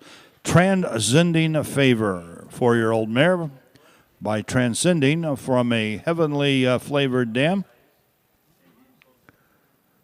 Bred by Benjamin Gauld in Wisconsin.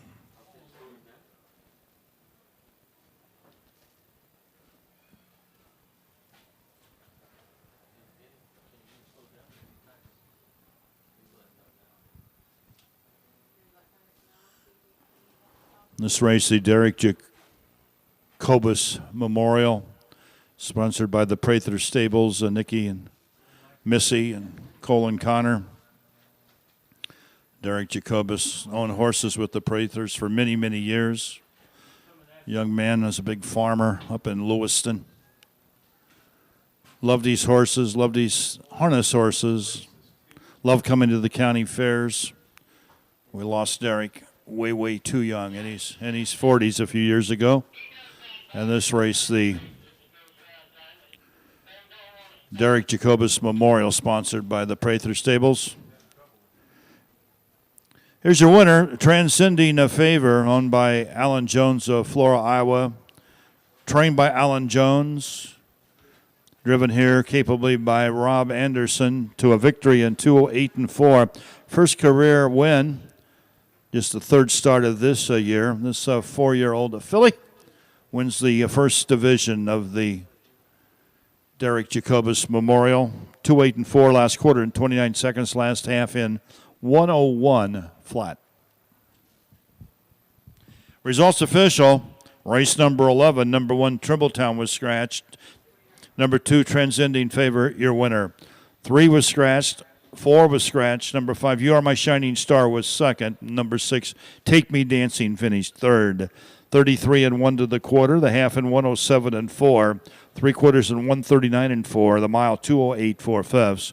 Checks down scratch. 1, scratch, 2, 3 on the bottom. 208 and 4 for the pacing mile. Race 12. We're going to have a walkover here because they're all scratched, but the 2, Ashley's gone. Ashley's gone. And the officials up here, Doug Bowen, are suggesting you try to go a mile around 2 minutes just to put on a good show for us. So this will be a walkover for the winner's share of the purse, which will be $375. In the this race also sponsored by the Prathers in memory of the late Derek Jacobus.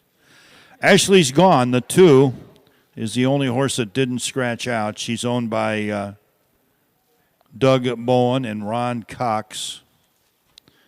and Scott Walker of Chambersburg. So Mount Sterling, Huntsville, and Chambersburg, the owners. This filly was 0 for 10 last year. She's 0 for 5 this year. So she's going to get a record here no matter how fast she goes. But the United States Trotting Association rules require that she does have to race here, and Illinois Department of Agriculture rules also require that she has to go out here and go a mile by herself to be able to be eligible for the record and for the purse.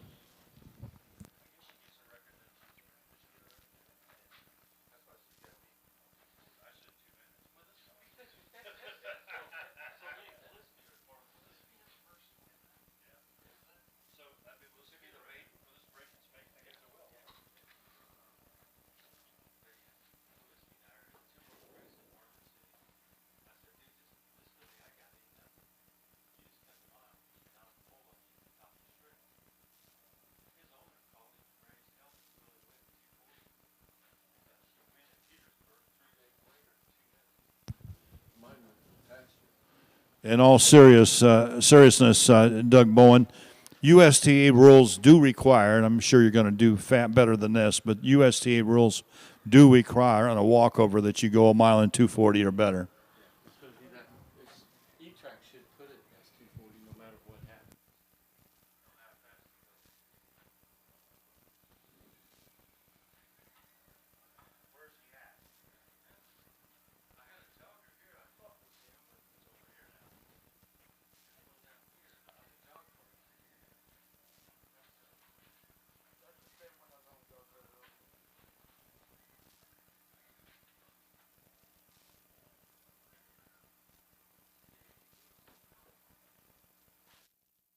The Mount Sterling Savings Center, a customer-owned savings bank offering online banking from your computer or mobile phone, allowing you access to your account on your schedule. The Mount Sterling Savings Center is a proud supporter of Brown County athletics.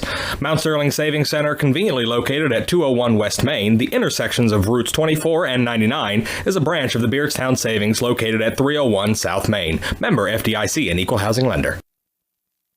Four generations of Bowens from Mount Sterling have raced here at the Schuyler County Fair and throughout these Midwest County Fairs. Doug's been driving for a few years. He trains a stable there at the Illinois State Fairgrounds, and I've been telling Doug he'd win a race this year, and here it's going to be tonight. You're going to win this one, Doug.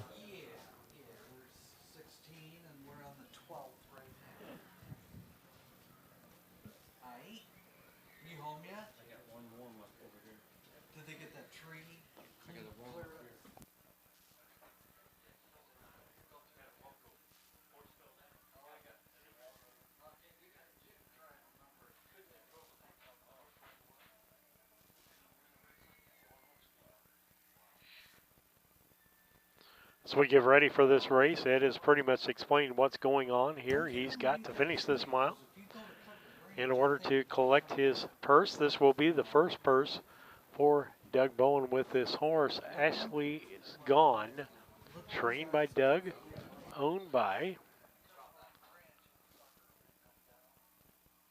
Alan Bowen. Still got a couple of horses warming up out there, but when we get them off, we'll have this walkover.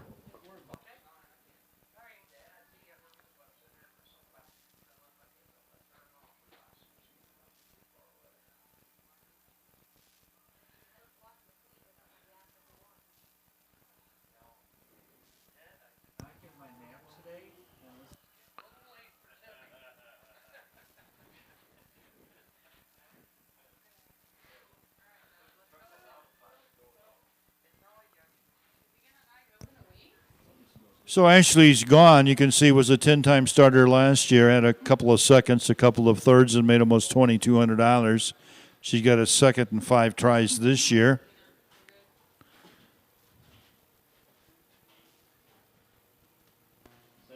She was second at the Greene County Fair in Carrollton.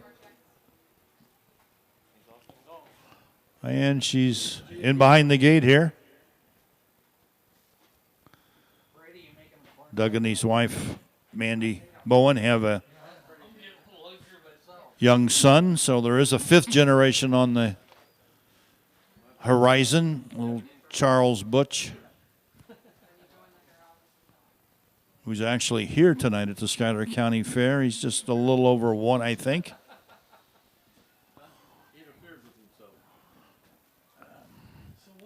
So Ashley's gone, and Ashley's big guy, 3-year-old filly from the Broadway Express mare, Going, Gone. Bred by Willis Ham's Ham Family Trust over in Kaleo, Missouri. And Ashley's Gone is gone here to start this one for Doug Bowen.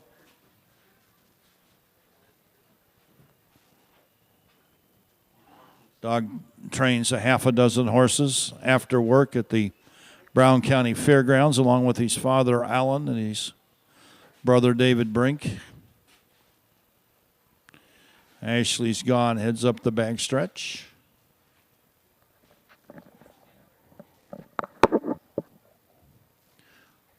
Doug is a diesel mechanic in his working life.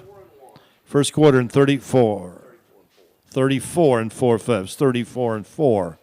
Past the quarter-mile marker for Ashley's Gone. She'll earn $375 for this effort, courtesy of the Schuyler County Fair. We appreciate the horsemen that waited around to race tonight. And we, as we said earlier, they do race at DeCoin tomorrow. We got 13 races at DeCoin tomorrow, and quite a few of us have to be at DeCoin. And if you're racing horses and have to ship them, you have a pretty good problem by leaving out of here at 11 o'clock and then shipping to DeCoin in the morning. Half was in 108 flat. Half in 108 flat. Ashley's Gone. Moving past the 3/4 mile marker.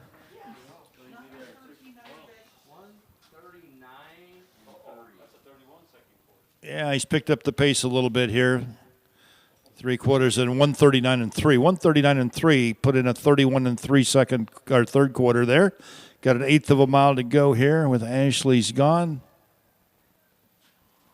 to get a record.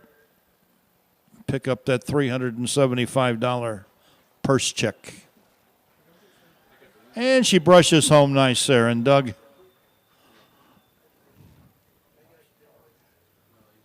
is home in 2:12, 1/5 of a second. 2:12.1.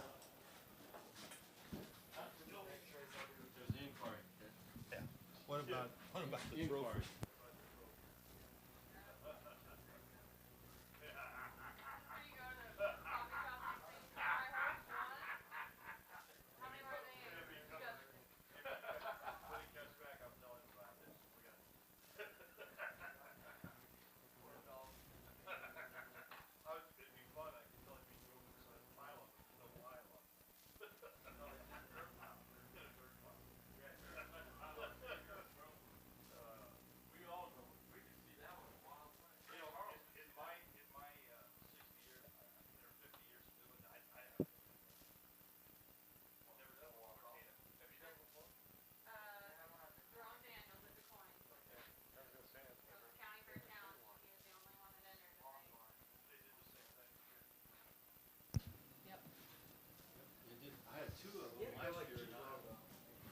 All right, Doug, we're going to take your picture here.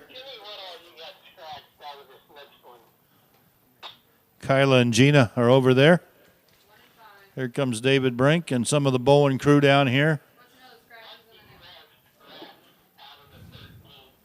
It's a pretty darn impressive drive there, Doug. No inquiries, no inquiry. There's all the owners and a little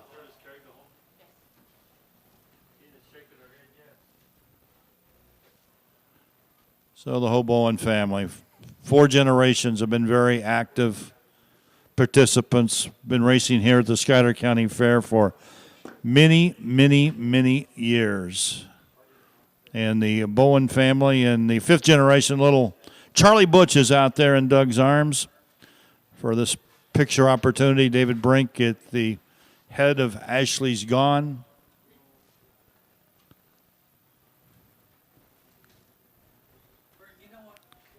Doug Bowen, Ashley's Gone, the winner of race 12.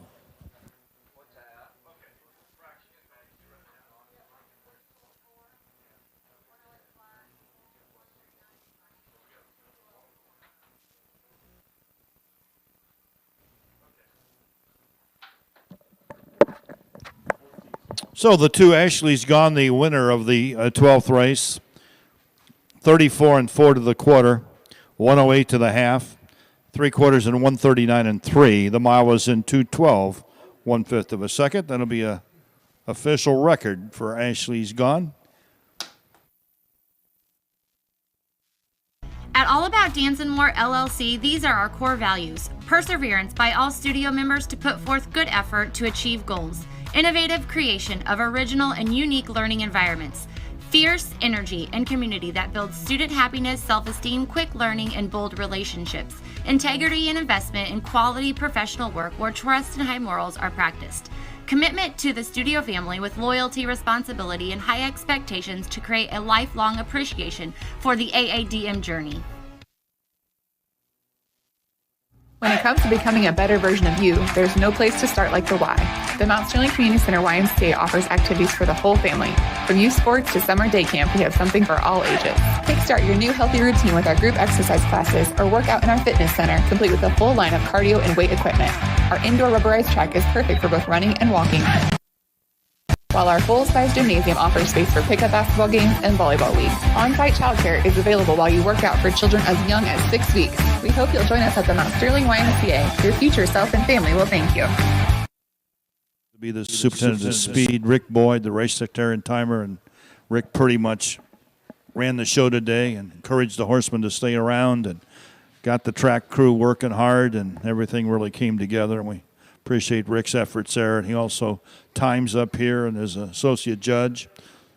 Holly Kane is the assistant clerk. Tina Schrock is the Midwestern Illinois Racing Association clerk and secretary treasurer. And Mike Titus is your starter from Charleston. Tina also does the charting. Photo finish. Dan Shaw, we talked about Dan many times, but him and his track crew, all those guys got this track in great shape, had all that heavy equipment, and really made it happen. Maddie Ward's up here again. Maddie Ward does an excellent job being our timer. It's good to have Maddie back with us here at the Harness Races this year. So, once again, thank you to all the sponsors, the board of directors, your fair officials, your trophy sponsors, and the horsemen that stayed around to race tonight. What?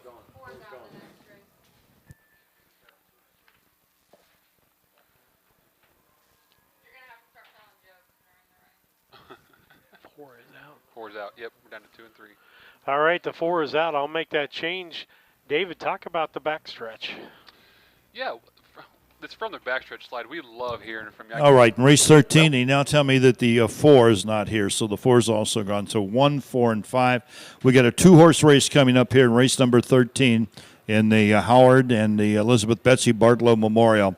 We're looking for Roland Calley and Fair Deal, number 2 and number 3. Yeah, so from the backstretch, we're looking for interaction here. You know, the fans who are watching at home or watching on the backstretch of the track somewhere, reach out to us. We want to give you a shout-out. We want to answer your questions. 13 races tomorrow at DeQuoin, down at the Illinois State Fairgrounds in DeQuoin, and they did not have rain, or they haven't had rain there yet, and so a good card scheduled to start at 1 o'clock tomorrow now with the qualifiers at 12. I don't know if you got my text, but I did see Sandy and Rick Prather watching from faithful watchers. And faithful watchers. I can remember their barn over there in that turn, and, you know, for years and years and years, and we're just happy they can watch with us. Yeah, we're glad to have them on board with us tonight. If they can convince their grandson Cole to get his license, I'd be happy, but I've been trying to work on him for about 6 years now. It looks like we've got 3 scratches in the race coming up. And, yeah, we'd love to hear from you. If you're watching or listening, go to harnesstube@gmail.com. as we get ready for we'll have race another 13. walkover in race 14. We got a 2-horse race here, but boy, we're gonna this race 15 looks to be a great one. The Preferred Pace, the John McCreary Memorial. 5 very good Illinois-bred age pacers will go postward for that $6,000 feature. Race 15 yet to come here this evening. In this race 13, David, we got 2 horses out there. Here we got Rashawn Trigg's horse, Rolling Cali. Rolling Cali, yeah. And so that horse has got a first, and it was at Newton. Unfortunately, we didn't get to see a lot of the horses that were at Newton. You're right, we didn't get down there, but you know, this is a non-worth of 5,000 lifetimes, so these horses haven't made a whole lot. But yeah, Rolling Cali beat a field of maidens last week at Newton at 2-9 flat, last quarter 29-3. We saw it at Carrollton and yes. Carlinville, where Yep. it got a third in Carlinville and Carrollton. I would probably, Phil kind of likes the front end, but I would suspect that JD is going to grab it with this more experienced horse and just kind of control like a pretty comfortable fraction, and they're probably going to race home. This thing of Phil's, I don't know much about. Fair Deal. Came off a start at Newton in 2:13, was third, but distance 20 lengths, so we'll see. Rolling Cali should just kind of control this and kind of hold off any kind of challenge from Fair Deal, but we'll see. And if you're looking track to track, both of them were in Newton, different races, correct? And a 2:09 for both of them, so this could be a good Actually, 2-horse race. They look like they're in the same race. Am I making that up? Because look, yep, they were. They both were in the same maiden, going for $800, and the split times were all the same: 32-1, 107-3. So yeah, they're in the same race. It just Rolling Cali won it by a neck in 2:9, and Fair Deal was a distant third. So. But that was Fair Deal's first start. Sometimes that horse takes seeing the gate, seeing going in, the traffic to kind of understand what to do. And maybe the second time you're going to pull the trigger and go a little harder, You look at that. There had to be a number 2 horse in there that was in that 2:09 frame too. So that would have been quite a race there. It looks like Rockin' Arlene. I can't see the name. Yeah, Rockin' Arlene was second in that mile. Looks like. Okay.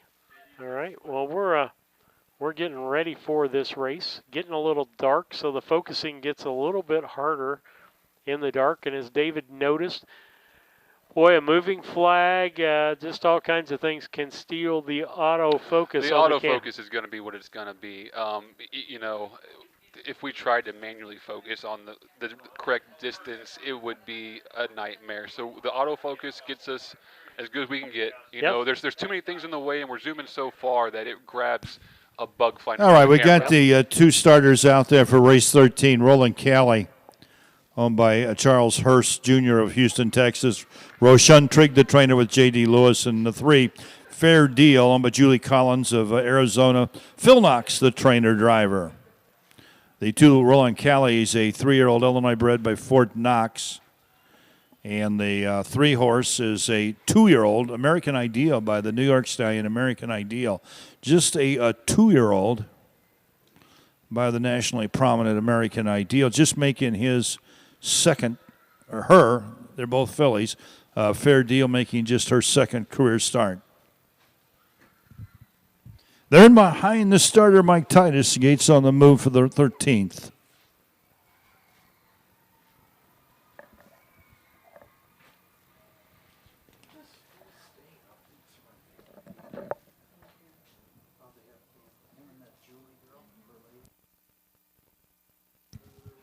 They're at the head of the stretch. Bartlow Memorial.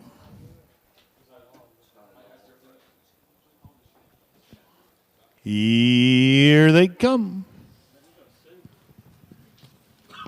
And Rolling Cali, the 3-year-old for J.D. Lewis. Paces right out of there. The 2-year-old Fair Deal looks good, but she's about 5 off as we race into the first turn. Rolling Cali. This is her 6th start this year. She made 1 last year.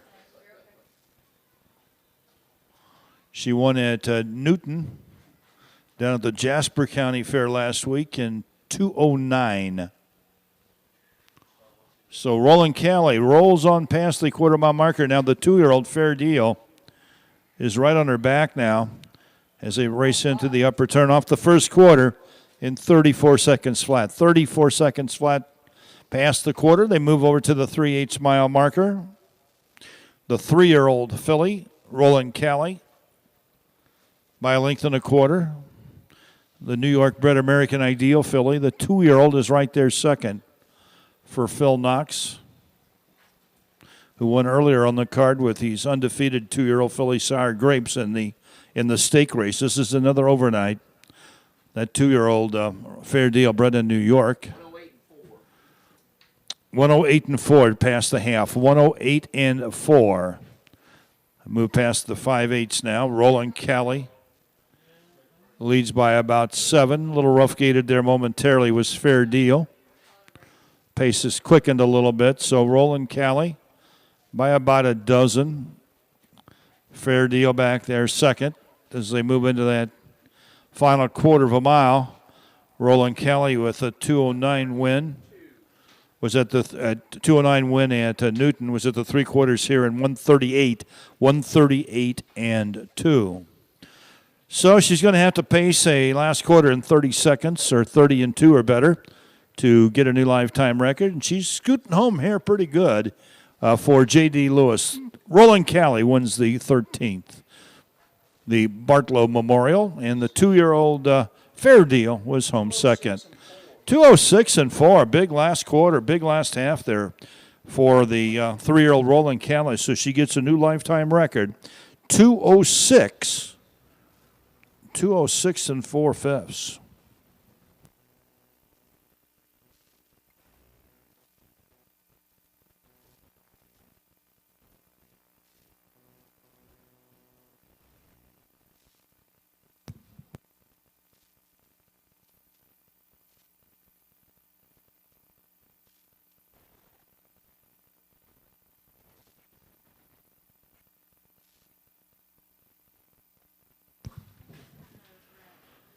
So Roland Cali is a 3-year-old daughter of Fort Knox from a rock and roll Hanover mare, bred by Jeff Davis's Dandy Farms and Fort Racing Stables, owned by Charles Hurst of Houston, Texas, trained by Roshan Trigg, driven by J.D. Lewis to a new record here of 2:08 and 4.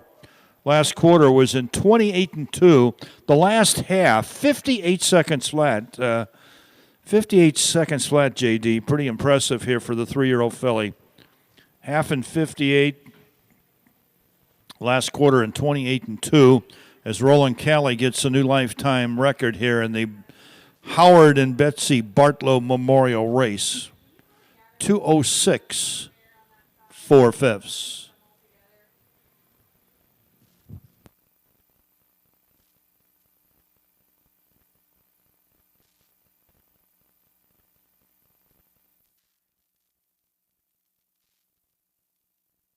Indispensable. Maximum exposure, the best sales marketing tools. The easiest way to sell your horse for top dollar. The wave of the future. Since holding their first sale 20 years ago, OnGate.com has become harness racing's leading marketplace, with over 13,000 registered users buying and selling racehorses and bloodstock through daily online auctions. Browse listings for free and buy your next racehorse at OnGate.com. OnGate. We've changed the way the business works.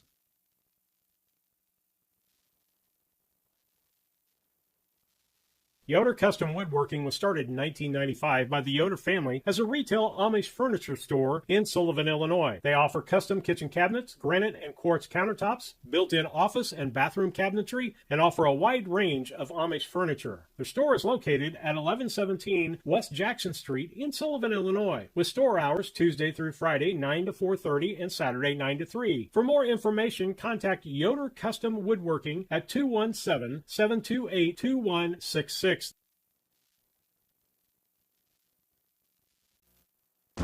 Midwest Harness Report has been a strong advocate and comprehensive source for harness racing in the Midwest and beyond for over 40 years. With owner-editor Tim Conkle leading the way, Midwest Harness Report brings you the latest news, information, schedules, and stats. Uncover remarkable stories about the people and horses at the core of harness racing. Midwest Harness Report reaches thousands of subscribers every month. For advertising and subscription inquiries, call 765-212-1320 or visit MidwestHarnessReport.com. Preferred pace, the one we've all been looking forward to, the $6,000 race coming up next. Son of a Rock in behind the gate for Rob Anderson. All right, David Brink, we'll talk about donations. People can donate. How can they donate? They're coming to the gate already. Okay, all right, we're going to go back.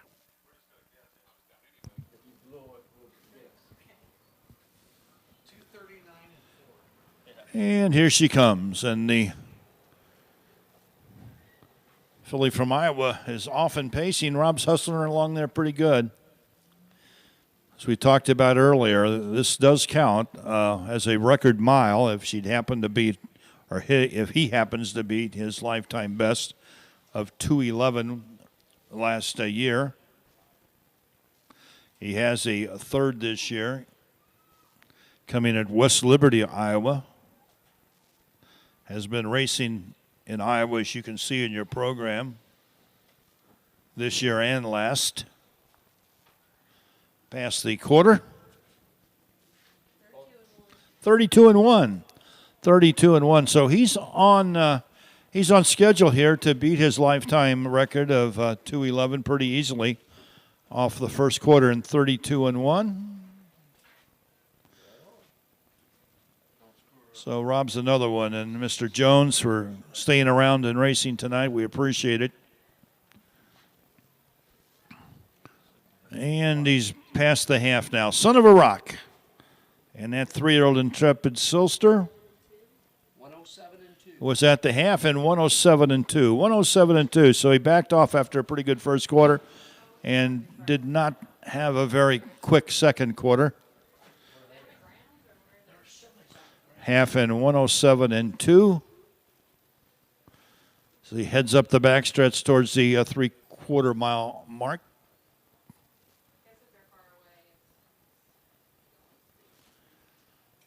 He's past there now. Into the upper turn.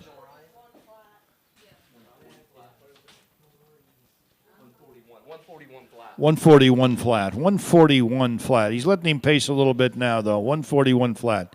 Take a 30-second last quarter to equal his 2-year-old record, and he's getting home real nice here for Rob. Nice, easy mile.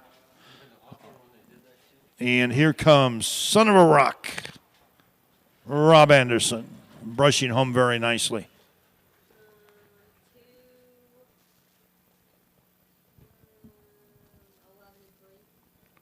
$2.11 3/5. $2.11 3/5.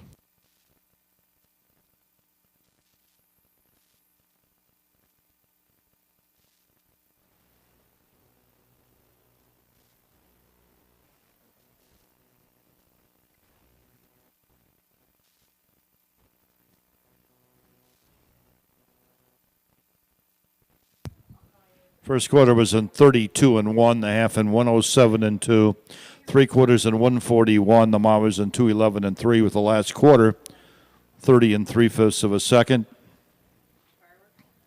Last half in 103 4/5. Last half in 103 4/5. Last quarter in 30 3/5 of a second. The mile 2:11 3/5.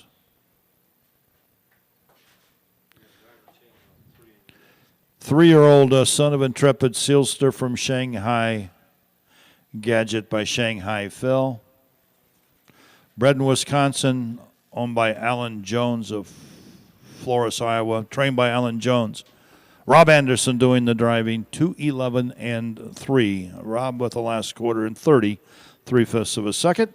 Last half in 103 4. Here in the Howard and Elizabeth Betsy Bartlow Memorial.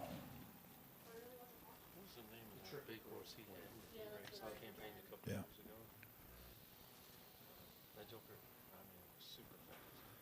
All right, let's give him a hand, folks. All the way here from Iowa, waited around all day.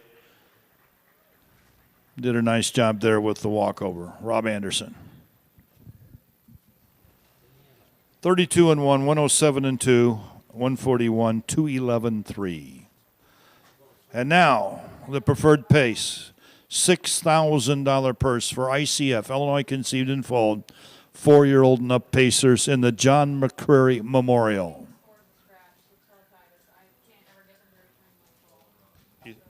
Number 2, Candy's Fortune, is scratched. And we do think we have another late scratch. We think the 4-horse is scratched. That's not yet official, but we know the 2 horses out. And we think the 4-horse is scratched. So that'll leave us 4 starters here for a $6,000 purse. Richest race of the night, the John McCreary Memorial.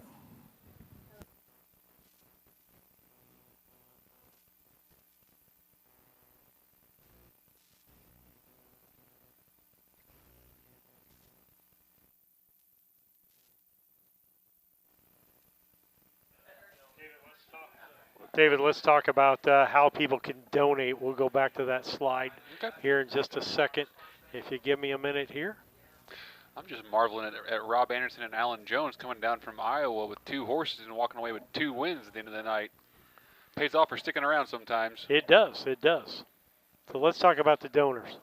The donors. I tell you what, these people have everyone on this list has stepped up and just done a fantastic job. So generous, so appreciative. Right now these donors are carrying this whole project because they've been so great to us, and we really appreciate it. And our advertisers, and I explained to people we've got local advertising on tonight. Oh, it's because great. BC Hornet Sports is committed to what's going on with Harness Tube. Yes. And so we've given our sponsors out of ours an added value for tonight. So it's BC a local Hornet Sports, fair. it's a local fair. We're going to do this here and at the Brown County Fair for our local businesses because the summertime's a slow time for us, and to give them added value to help Harness Tube along. We just enjoy what's going on. And why do we want you to donate? Why do we want you to be a sponsor? Because we don't want to have to do this. We want to keep this free for everybody. The whole point, if it's not free, then it's not, the access isn't there. People, if you have any interest at all in horse racing, you should be able to pull this up and watch it and watch a replay or watch someone race. So, we're trying to keep this free as much as we can with ads and donations and, keep them coming, guys. We appreciate it. Hey, and tonight was a maiden voyage on commercials. What can we safely do? How many minutes can we safely do and still have a good product that isn't over-advertised? This race, the John McCreary Memorial, because John McCreary had the sumac horses. A lot of them were trained right here at the Schuyler County Fairgrounds by the late Dale and Janet Lewis for many, many years. And John McCreary was a successful businessman in Macomb and very well known throughout the industry, but his big claim to fame in the harness racing world was that he owned a Sumac Lad, and Sumac Lad was sold after racing in the Illinois Colt Stakes to the late Stanley Dancer and became a sensation, making over $800,000. Sumac Lad won the International Trot in New York City at Roosevelt Raceway in the 60s over the best horses in the world, beat the best horses in the world. He was a gelding. He raced on until he was 10 or 11 years old and was buried in New Egypt, New Jersey on the Stanley Dancer farm, and was just one of the greatest racehorses even today, one of the most famous standardbred horses ever to come out of the state of Illinois. And he was owned as a colt by the late John McCreary, who was a fixture here at the Schuyler County Fair during his lifetime. His grandson, Jack Martin, has sponsored this race and other activities and member of his late grandfather for many, many years. So big thank you to Jack Martin and his family for making this race possible. David, I want to go back. I'll cut Ed off. He gave us some great information there. They can donate how? How can they donate? Yes, we have a Venmo set up at Harness Tube or a PayPal at Harness Tube. Or if you just want to send me a check, there's a P.O. Box 63, Mount Sterling 62353. If all else fails, reach out. We will be happy to help you out. We want to keep this going for everybody. Just give me a shout, Venmo, PayPal, check, email, whatever. Okay. And we're talking with people so they understand why we're asking for advertisers. All the equipment that you have here tonight, BC Hornet Sports is our equipment. So we'd eventually like to have harness tube equipment that we can train people to run and to come and do so that we can offer you more harness racing. If we can cover every fair, that's a big goal, but that's a cool goal. Yeah, we could could bring possible, BC Hornet Sports equipment in for a second race. For instance, we're in Urbana, and there's racing going on in Lewiston. And so, or the Altamont, Mount Sterling, Charleston, on top of well, each yeah, other. Those Altamont kind of for 5 days. We couldn't do that because we were already at Charleston for 3 days. And so, with these donations, with the ads, if this project becomes self-sufficient with the way it's paying for itself, then we can afford our own equipment. Then we can do these things. Then we can kind of expand and keep. Right now we're a shoestring budget on our. 15 we committed to begin with, and have added a couple. 17 to begin with, and now we're up to like 20. So yeah, I mean, we try to keep this small, but we want to keep growing. So keep the support rolling in, please. Well, and the other thing, it's a big commitment. If David and Lisa and I didn't love harness racing so much, if we were doing this just because of the knowledge, I'd say, David, you got to pay us more money. If I tried to hire a production crew that just did it for what you guys are worth, I couldn't take out a loan big enough. Well, and that's just it. We want people that are enthusiastic, that are interested in it. I said there's other ways. If you don't want to become an owner, you're not going to be a trainer or driver, call the Illinois Harness Horse Association and say, I'd like to learn how to be a timer. I'd like to learn how to. If you want to do anything, there's a kid in the grandstand, and he like doing the "Here they come." I said, get that kid up in the grandstand. Ed will give him the microphone and let him do it live next year. Yeah. If this kid was having the time of his life over there, I got him on camera a couple times. He was cheering for horses and picking them, and we found people with BC Hornet Sports that they didn't know about being on microphone and so forth and doing it. And once they do it, I've never had somebody come do it and say, I never want to do it again. Here's the cool thing. I never got on the YouTube and stuff when I was whatever. But anyway, but my kids are the generation now is all over YouTube. And the fact that I have a channel, my sons, and I get 1,000 views, my sons think that I'm some big shot, going to get a play button pretty soon. I'm like, guys, I'm a far ways from that, but they're enjoying it, because it's cool. It's something that they relate to. And they can relate to it now on a different level where they can't be with you at all the racetracks and all those things. They can see, and hear what Dad is doing. So with that, we're going to cut out some of the graphics we got here and get that changed over. We get to chit-chat and I forgot to look at the screen. Yeah, and that happens But sometimes, good conversation. folks. I had a couple guys tell me that they really appreciate our commentary. It just kind of fills the time and kind of keeps the conversation moving along. Sometimes when you watch a 4-hour card and it's silence between races, it just drags on. But we try to keep things rolling here, keep you interested, keep talking about stuff. And ask those questions that everybody, wants to know. Like I asked the question about, horses breathing down the driver's neck in front of them. To Lisa and I, that was just a really neat thing when we started watching it seriously several years ago. If you catch a horse's knee to your back, it'll wake you up real quick. Oh, I bet. I bet. Just sit up real fast. And folks, if you think this is easy doing, all you have to do is be around the barns a lot until you've been around. And I've been around this where a horse gets loose. 1,000-pound animals, and they are high-strung, and they are wild beasts that we are hoping to tame. I was here with Gene and Marcella Northrup, and they were training over here at Rushville, and a horse got loose with the cart on it and running through the barn. You never seen so many horsemen move so fast. When I was a kid, there was more horses, more races. You see horses get loose a lot, and anymore, we're very fortunate. We haven't had very many accidents this year, but if you think this is all just like driving a car, I can't begin to explain how much these things pull, how much you think you're pulling the right line, they're going left, or vice versa, or just going, you have your hands on both lines, they just take a right turn for no reason. They see something, whatever. Or like your horse, just stop on the track and for no refuse reason to go. at all. But when the horses passed him, you wanted to follow them. It's these are wild beasts.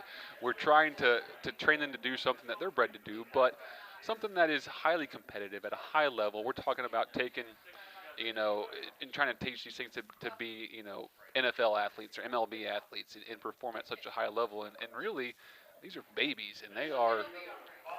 And they're coming to the gate, so we'll cut our commentary and let Ed Teefy take over. Preferred pace. Fox Valley, Big Gump on the outside with Wyatt Avenatti.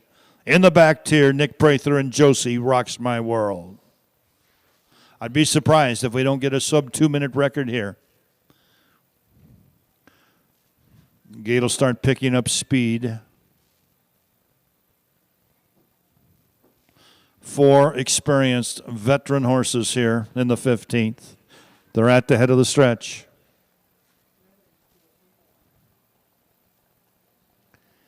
Here they come. And they're flying out of there. Double parked on the inside, but Wyatt's rolling up on the outside with Fox Valley, Big Gump. Then we got Josie Rocks My World and Bombay Parkway. So the 4 of them roll around the first turn. Up front, the leader now by about 2.5 lengths is Fox Valley, Big Gump. Fox Valley, Big Gump has the lead. Double Parked is back there second. Nick's catching up now with Josie Rocks My World, and Bombay Parkway's the trailer past the quarter in 30 seconds flat. 30 seconds flat to the first quarter. It's Fox Valley, Big Gump, the 8-year-old gelding. He leads by a length and a half. Racing a second, Double Park, the filly. Racing third, Josie Rocks My World, and Bombay Parkway has caught the field fourth for Doug Bowen as they move towards the half-mile marker off a quarter and 30 seconds flat. Not a real fast pace for this field. So it's Fox Valley, Big Gump by the half here under a tight hold by a length and a quarter. Right there second is Double Park and a slow second quarter. They get to the half in 1:02, and they ought to fly now. Slow first half, 1:02, 32 second quarter. And the pace is quickened now, all 4 capable of winning this race, and they've got less than a half mile to go. It's Fox Valley, Big Gump with the lead. Double Parked. Double Parked rolls up on the outside, the 6-year-old filly to challenge. Fox Valley, Big Gump, and Bombay Parkway, Josie Rocks My World, and Bombay Parkway are in chase. They're in the final turn. 3/4 and 1:33 flat. Double Parked on the outside. Double Parked by a half a length. It's Fox Valley, Big Gump on the inside. Josie Rocks My World is third, and Bombay Parkway. They're 3 across the racetrack. It's Double Parked. Double Parked with the lead, and Double Parked is pulling away to win it. Double Parked to win it. Followed by Fox Valley, Big Gump, Josie Rocks My World, and Bombay Parkway.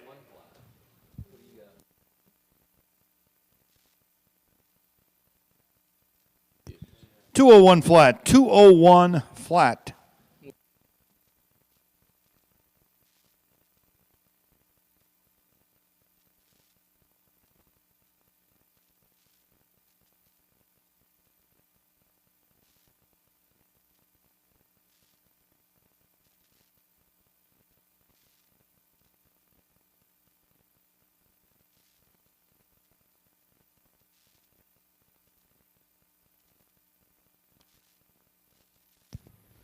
.30 seconds, 1:02, 1:33, 2:01 flat. Last half in 59, last quarter in 28 seconds. The mile, 2:01 flat here in the John McCurry Memorial.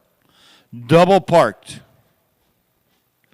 6-year-old daughter of Sagebrush from Parked on the Road by Park Place. A winner of over $100,000. A winner of over $100,000 in her career.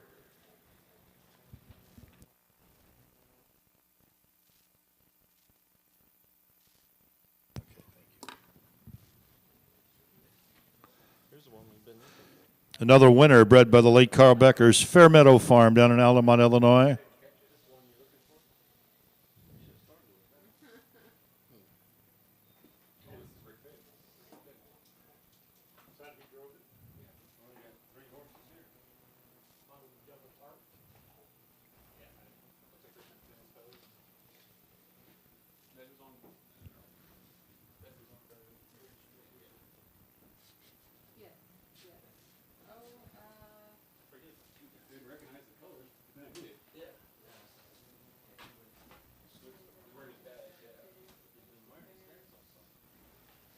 Who's got the blanket out there? And this.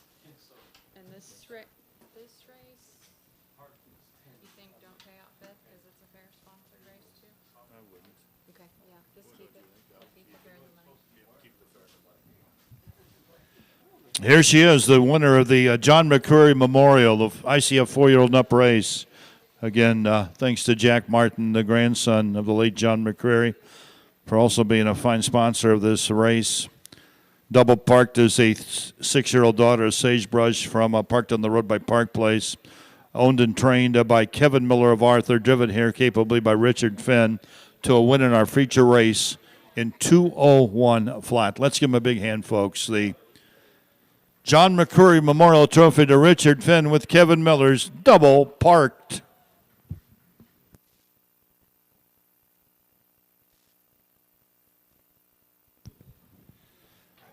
Race 15, now official. Number 1, Bombay Parkway was 4th. 2, Candy's Fortune is scratched. Number 3, Double Parked, your winner. 4 was scratched. Number 5, Fox Valley Be Gump was 2nd. And number 6, Josie Rocks My World finished 3rd. First quarter was in 30 seconds. The half in 1:02. 3 quarters in 1:33. The mile in 2:01. Race checks down. 4 scratch, 1 scratch, 2-3 on the bottom. Fastest mile of the night, 2:01 flat. Race 16, our nightcap coming up next.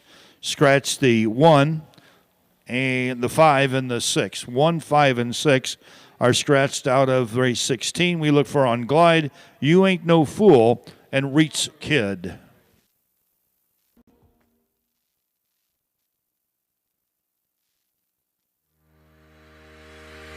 Own a little and love it a lot. TheStable.ca is an award-winning fractional ownership operation. Buy as little as 1% of a racehorse and experience 100% of the thrill.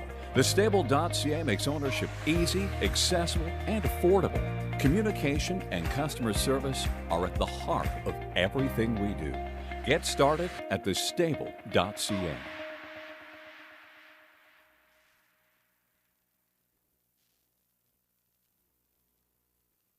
Indispensable. Maximum exposure, the best sales marketing tools. The easiest way to sell your horse for top dollar. The wave of the future. Since holding their first sale 20 years ago, OnGate.com has become harness racing's leading marketplace, with over 13,000 registered users buying and selling racehorses and bloodstock through daily online auctions. Browse listings for free and buy your next racehorse at OnGate.com. OnGate. We've changed the way the business works.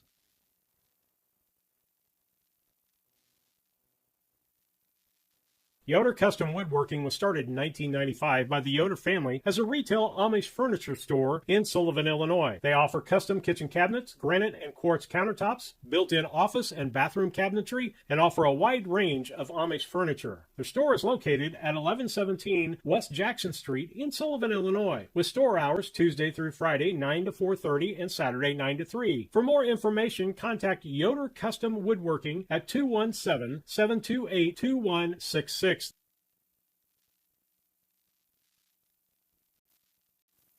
Think was at or close to the track record here. A pacer by the name of Papa Deck. He's had a host of other good ones over the years, but Bobby probably hasn't missed a Schuyler County Fair, driving at a Schuyler County Fair many times in the last 50 or 60 years. He's 86 years old, and he's driving the 4 Reach Kid here in our nightcap.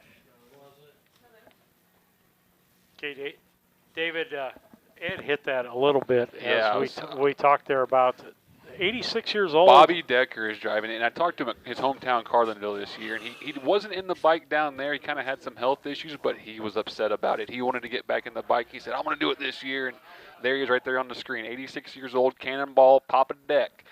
Been doing it 60-plus years at a very high level, and if you ever talk to the guy, he's a character. Would do anything for anybody. But so here in the nightcap, we've got On Glide, owned by Jerome Daniels of Springfield. Jerome is the trainer-driver.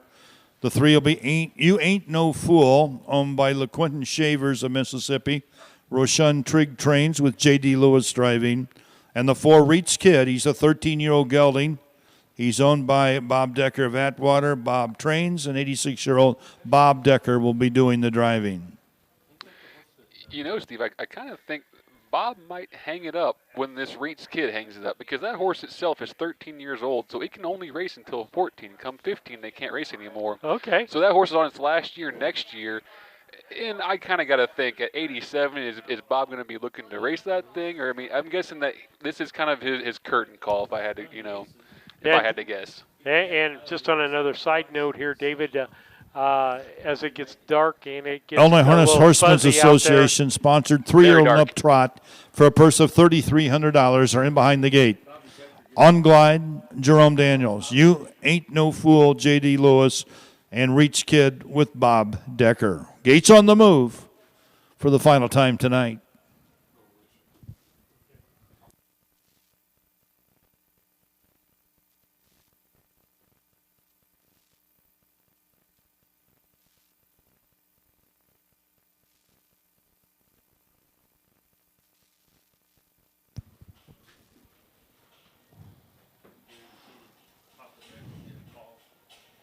Here they come. And they're off and trotting on the inside out quick as On Glide. Racing second now is Reach Kid with Bob Decker. And then we've got You Ain't No Fool as they race into the first turn. It's On Glide. On Glide by 2.5 lengths. Reach Kid is there second. You Ain't No Fool is trotting third as they round the first turn and head up the backstretch in the 16. And we got an accident, folks. We got an accident, and it's Bob Decker down over there. He hit the mud on the inside of the hub rail. We do need an ambulance. Be careful. The ambulance needs to be careful. The ambulance needs to be careful because we have a horse race going on, and we got a loose horse, too. We've got a loose horse here, folks. So everybody be careful. Everybody be careful. JD, there's a loose horse behind you. Okay, I'm sorry, Jerome. Yeah, Jerome, there's a loose horse behind you, Jerome.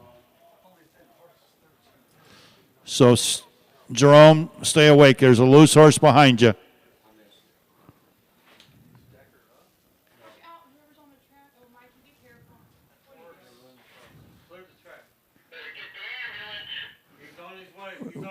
We're getting the ambulance. Watch out for the loose horse.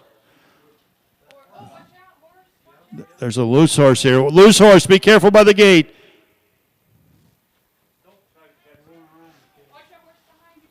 Okay, the ambulance is coming. Ambulance can make a clear run to it now except for the loose horse. On Glide is all by himself out there.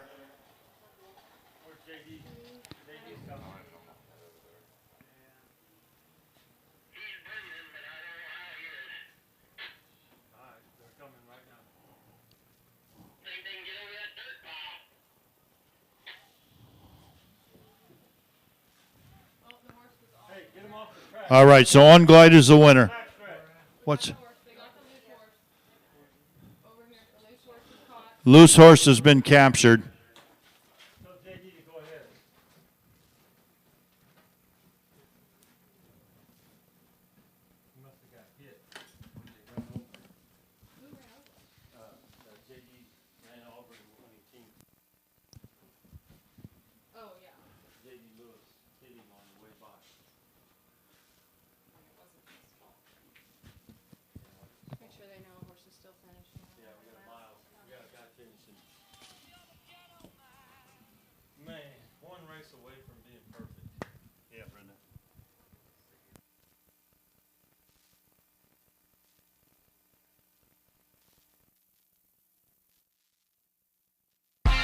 Are you looking to start a career or just looking for a change? B&N Trucking offers many different driving options, ranging from home every night to home on the weekends. Apply online at bnntrucking.net or call us at 217-289-3555 to see what fits your needs. B&N Trucking, a family-owned local trucking company. Trained and driven by Interested in solar for your home? Jerome Confused by the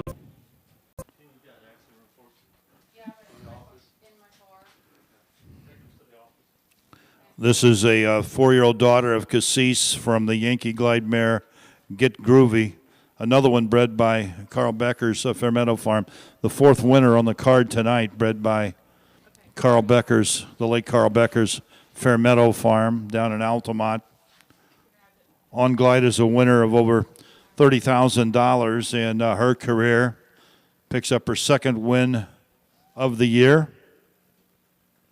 Let's give him a hand, folks. Jerome Daniels wins the IHHA 4-year-old and up in trot. And Brenda Watson from the Illinois Harness Horsemen's Association is here to make the blanket presentation, along with George Pollack, the superintendent of speed. David Brinks down there, part of the Hornet Tube organization. David's made the Harness Tube very popular. You can watch harness racing, these county fair races, on Harness Tube, thanks to Steve and Lisa Surratt, through the efforts of David Brink this summer.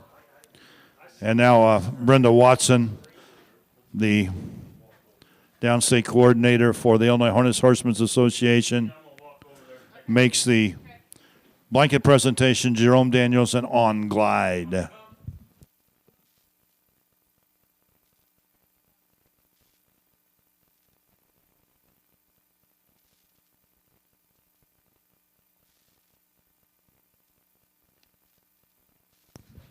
So the results of race 16, 1 was scratched, 2 On Glide the winner. Number 3, You Ain't No Fool, was second. Number 4, Reach Kid, did not finish. Number 5 and number 6 were both scratched. The first quarter was in 33 and 1, the half in 104, 3 quarters in 135, the mile in 206 and 1. Race 16, checks in the top, scratch, 1, 2, did not finish, scratch, scratch, 206 and 1/5. On behalf of all the directors and officials here at the Schuyler County Fair, we want to thank you for attending the harness racing program. We appreciate all the horsemen waiting around. And again, a big thank you to Rick Boyd here and Dan Shaw, who did such a great job with the track crew. And the list just goes on and on and on with the Ryan Esther, I know, was very involved, and Andrew Goodrich and Nate Wallace, and I know I'm leaving a lot of them out, but they did a great job getting this racetrack in shape. So, for Steve Surratt, David Brink, and all the crew here, we want to say thank you for watching Harness Tube. Tell your friends about it, like us, follow us, but most of all, subscribe to us on YouTube. So with that, we say good night and goodbye.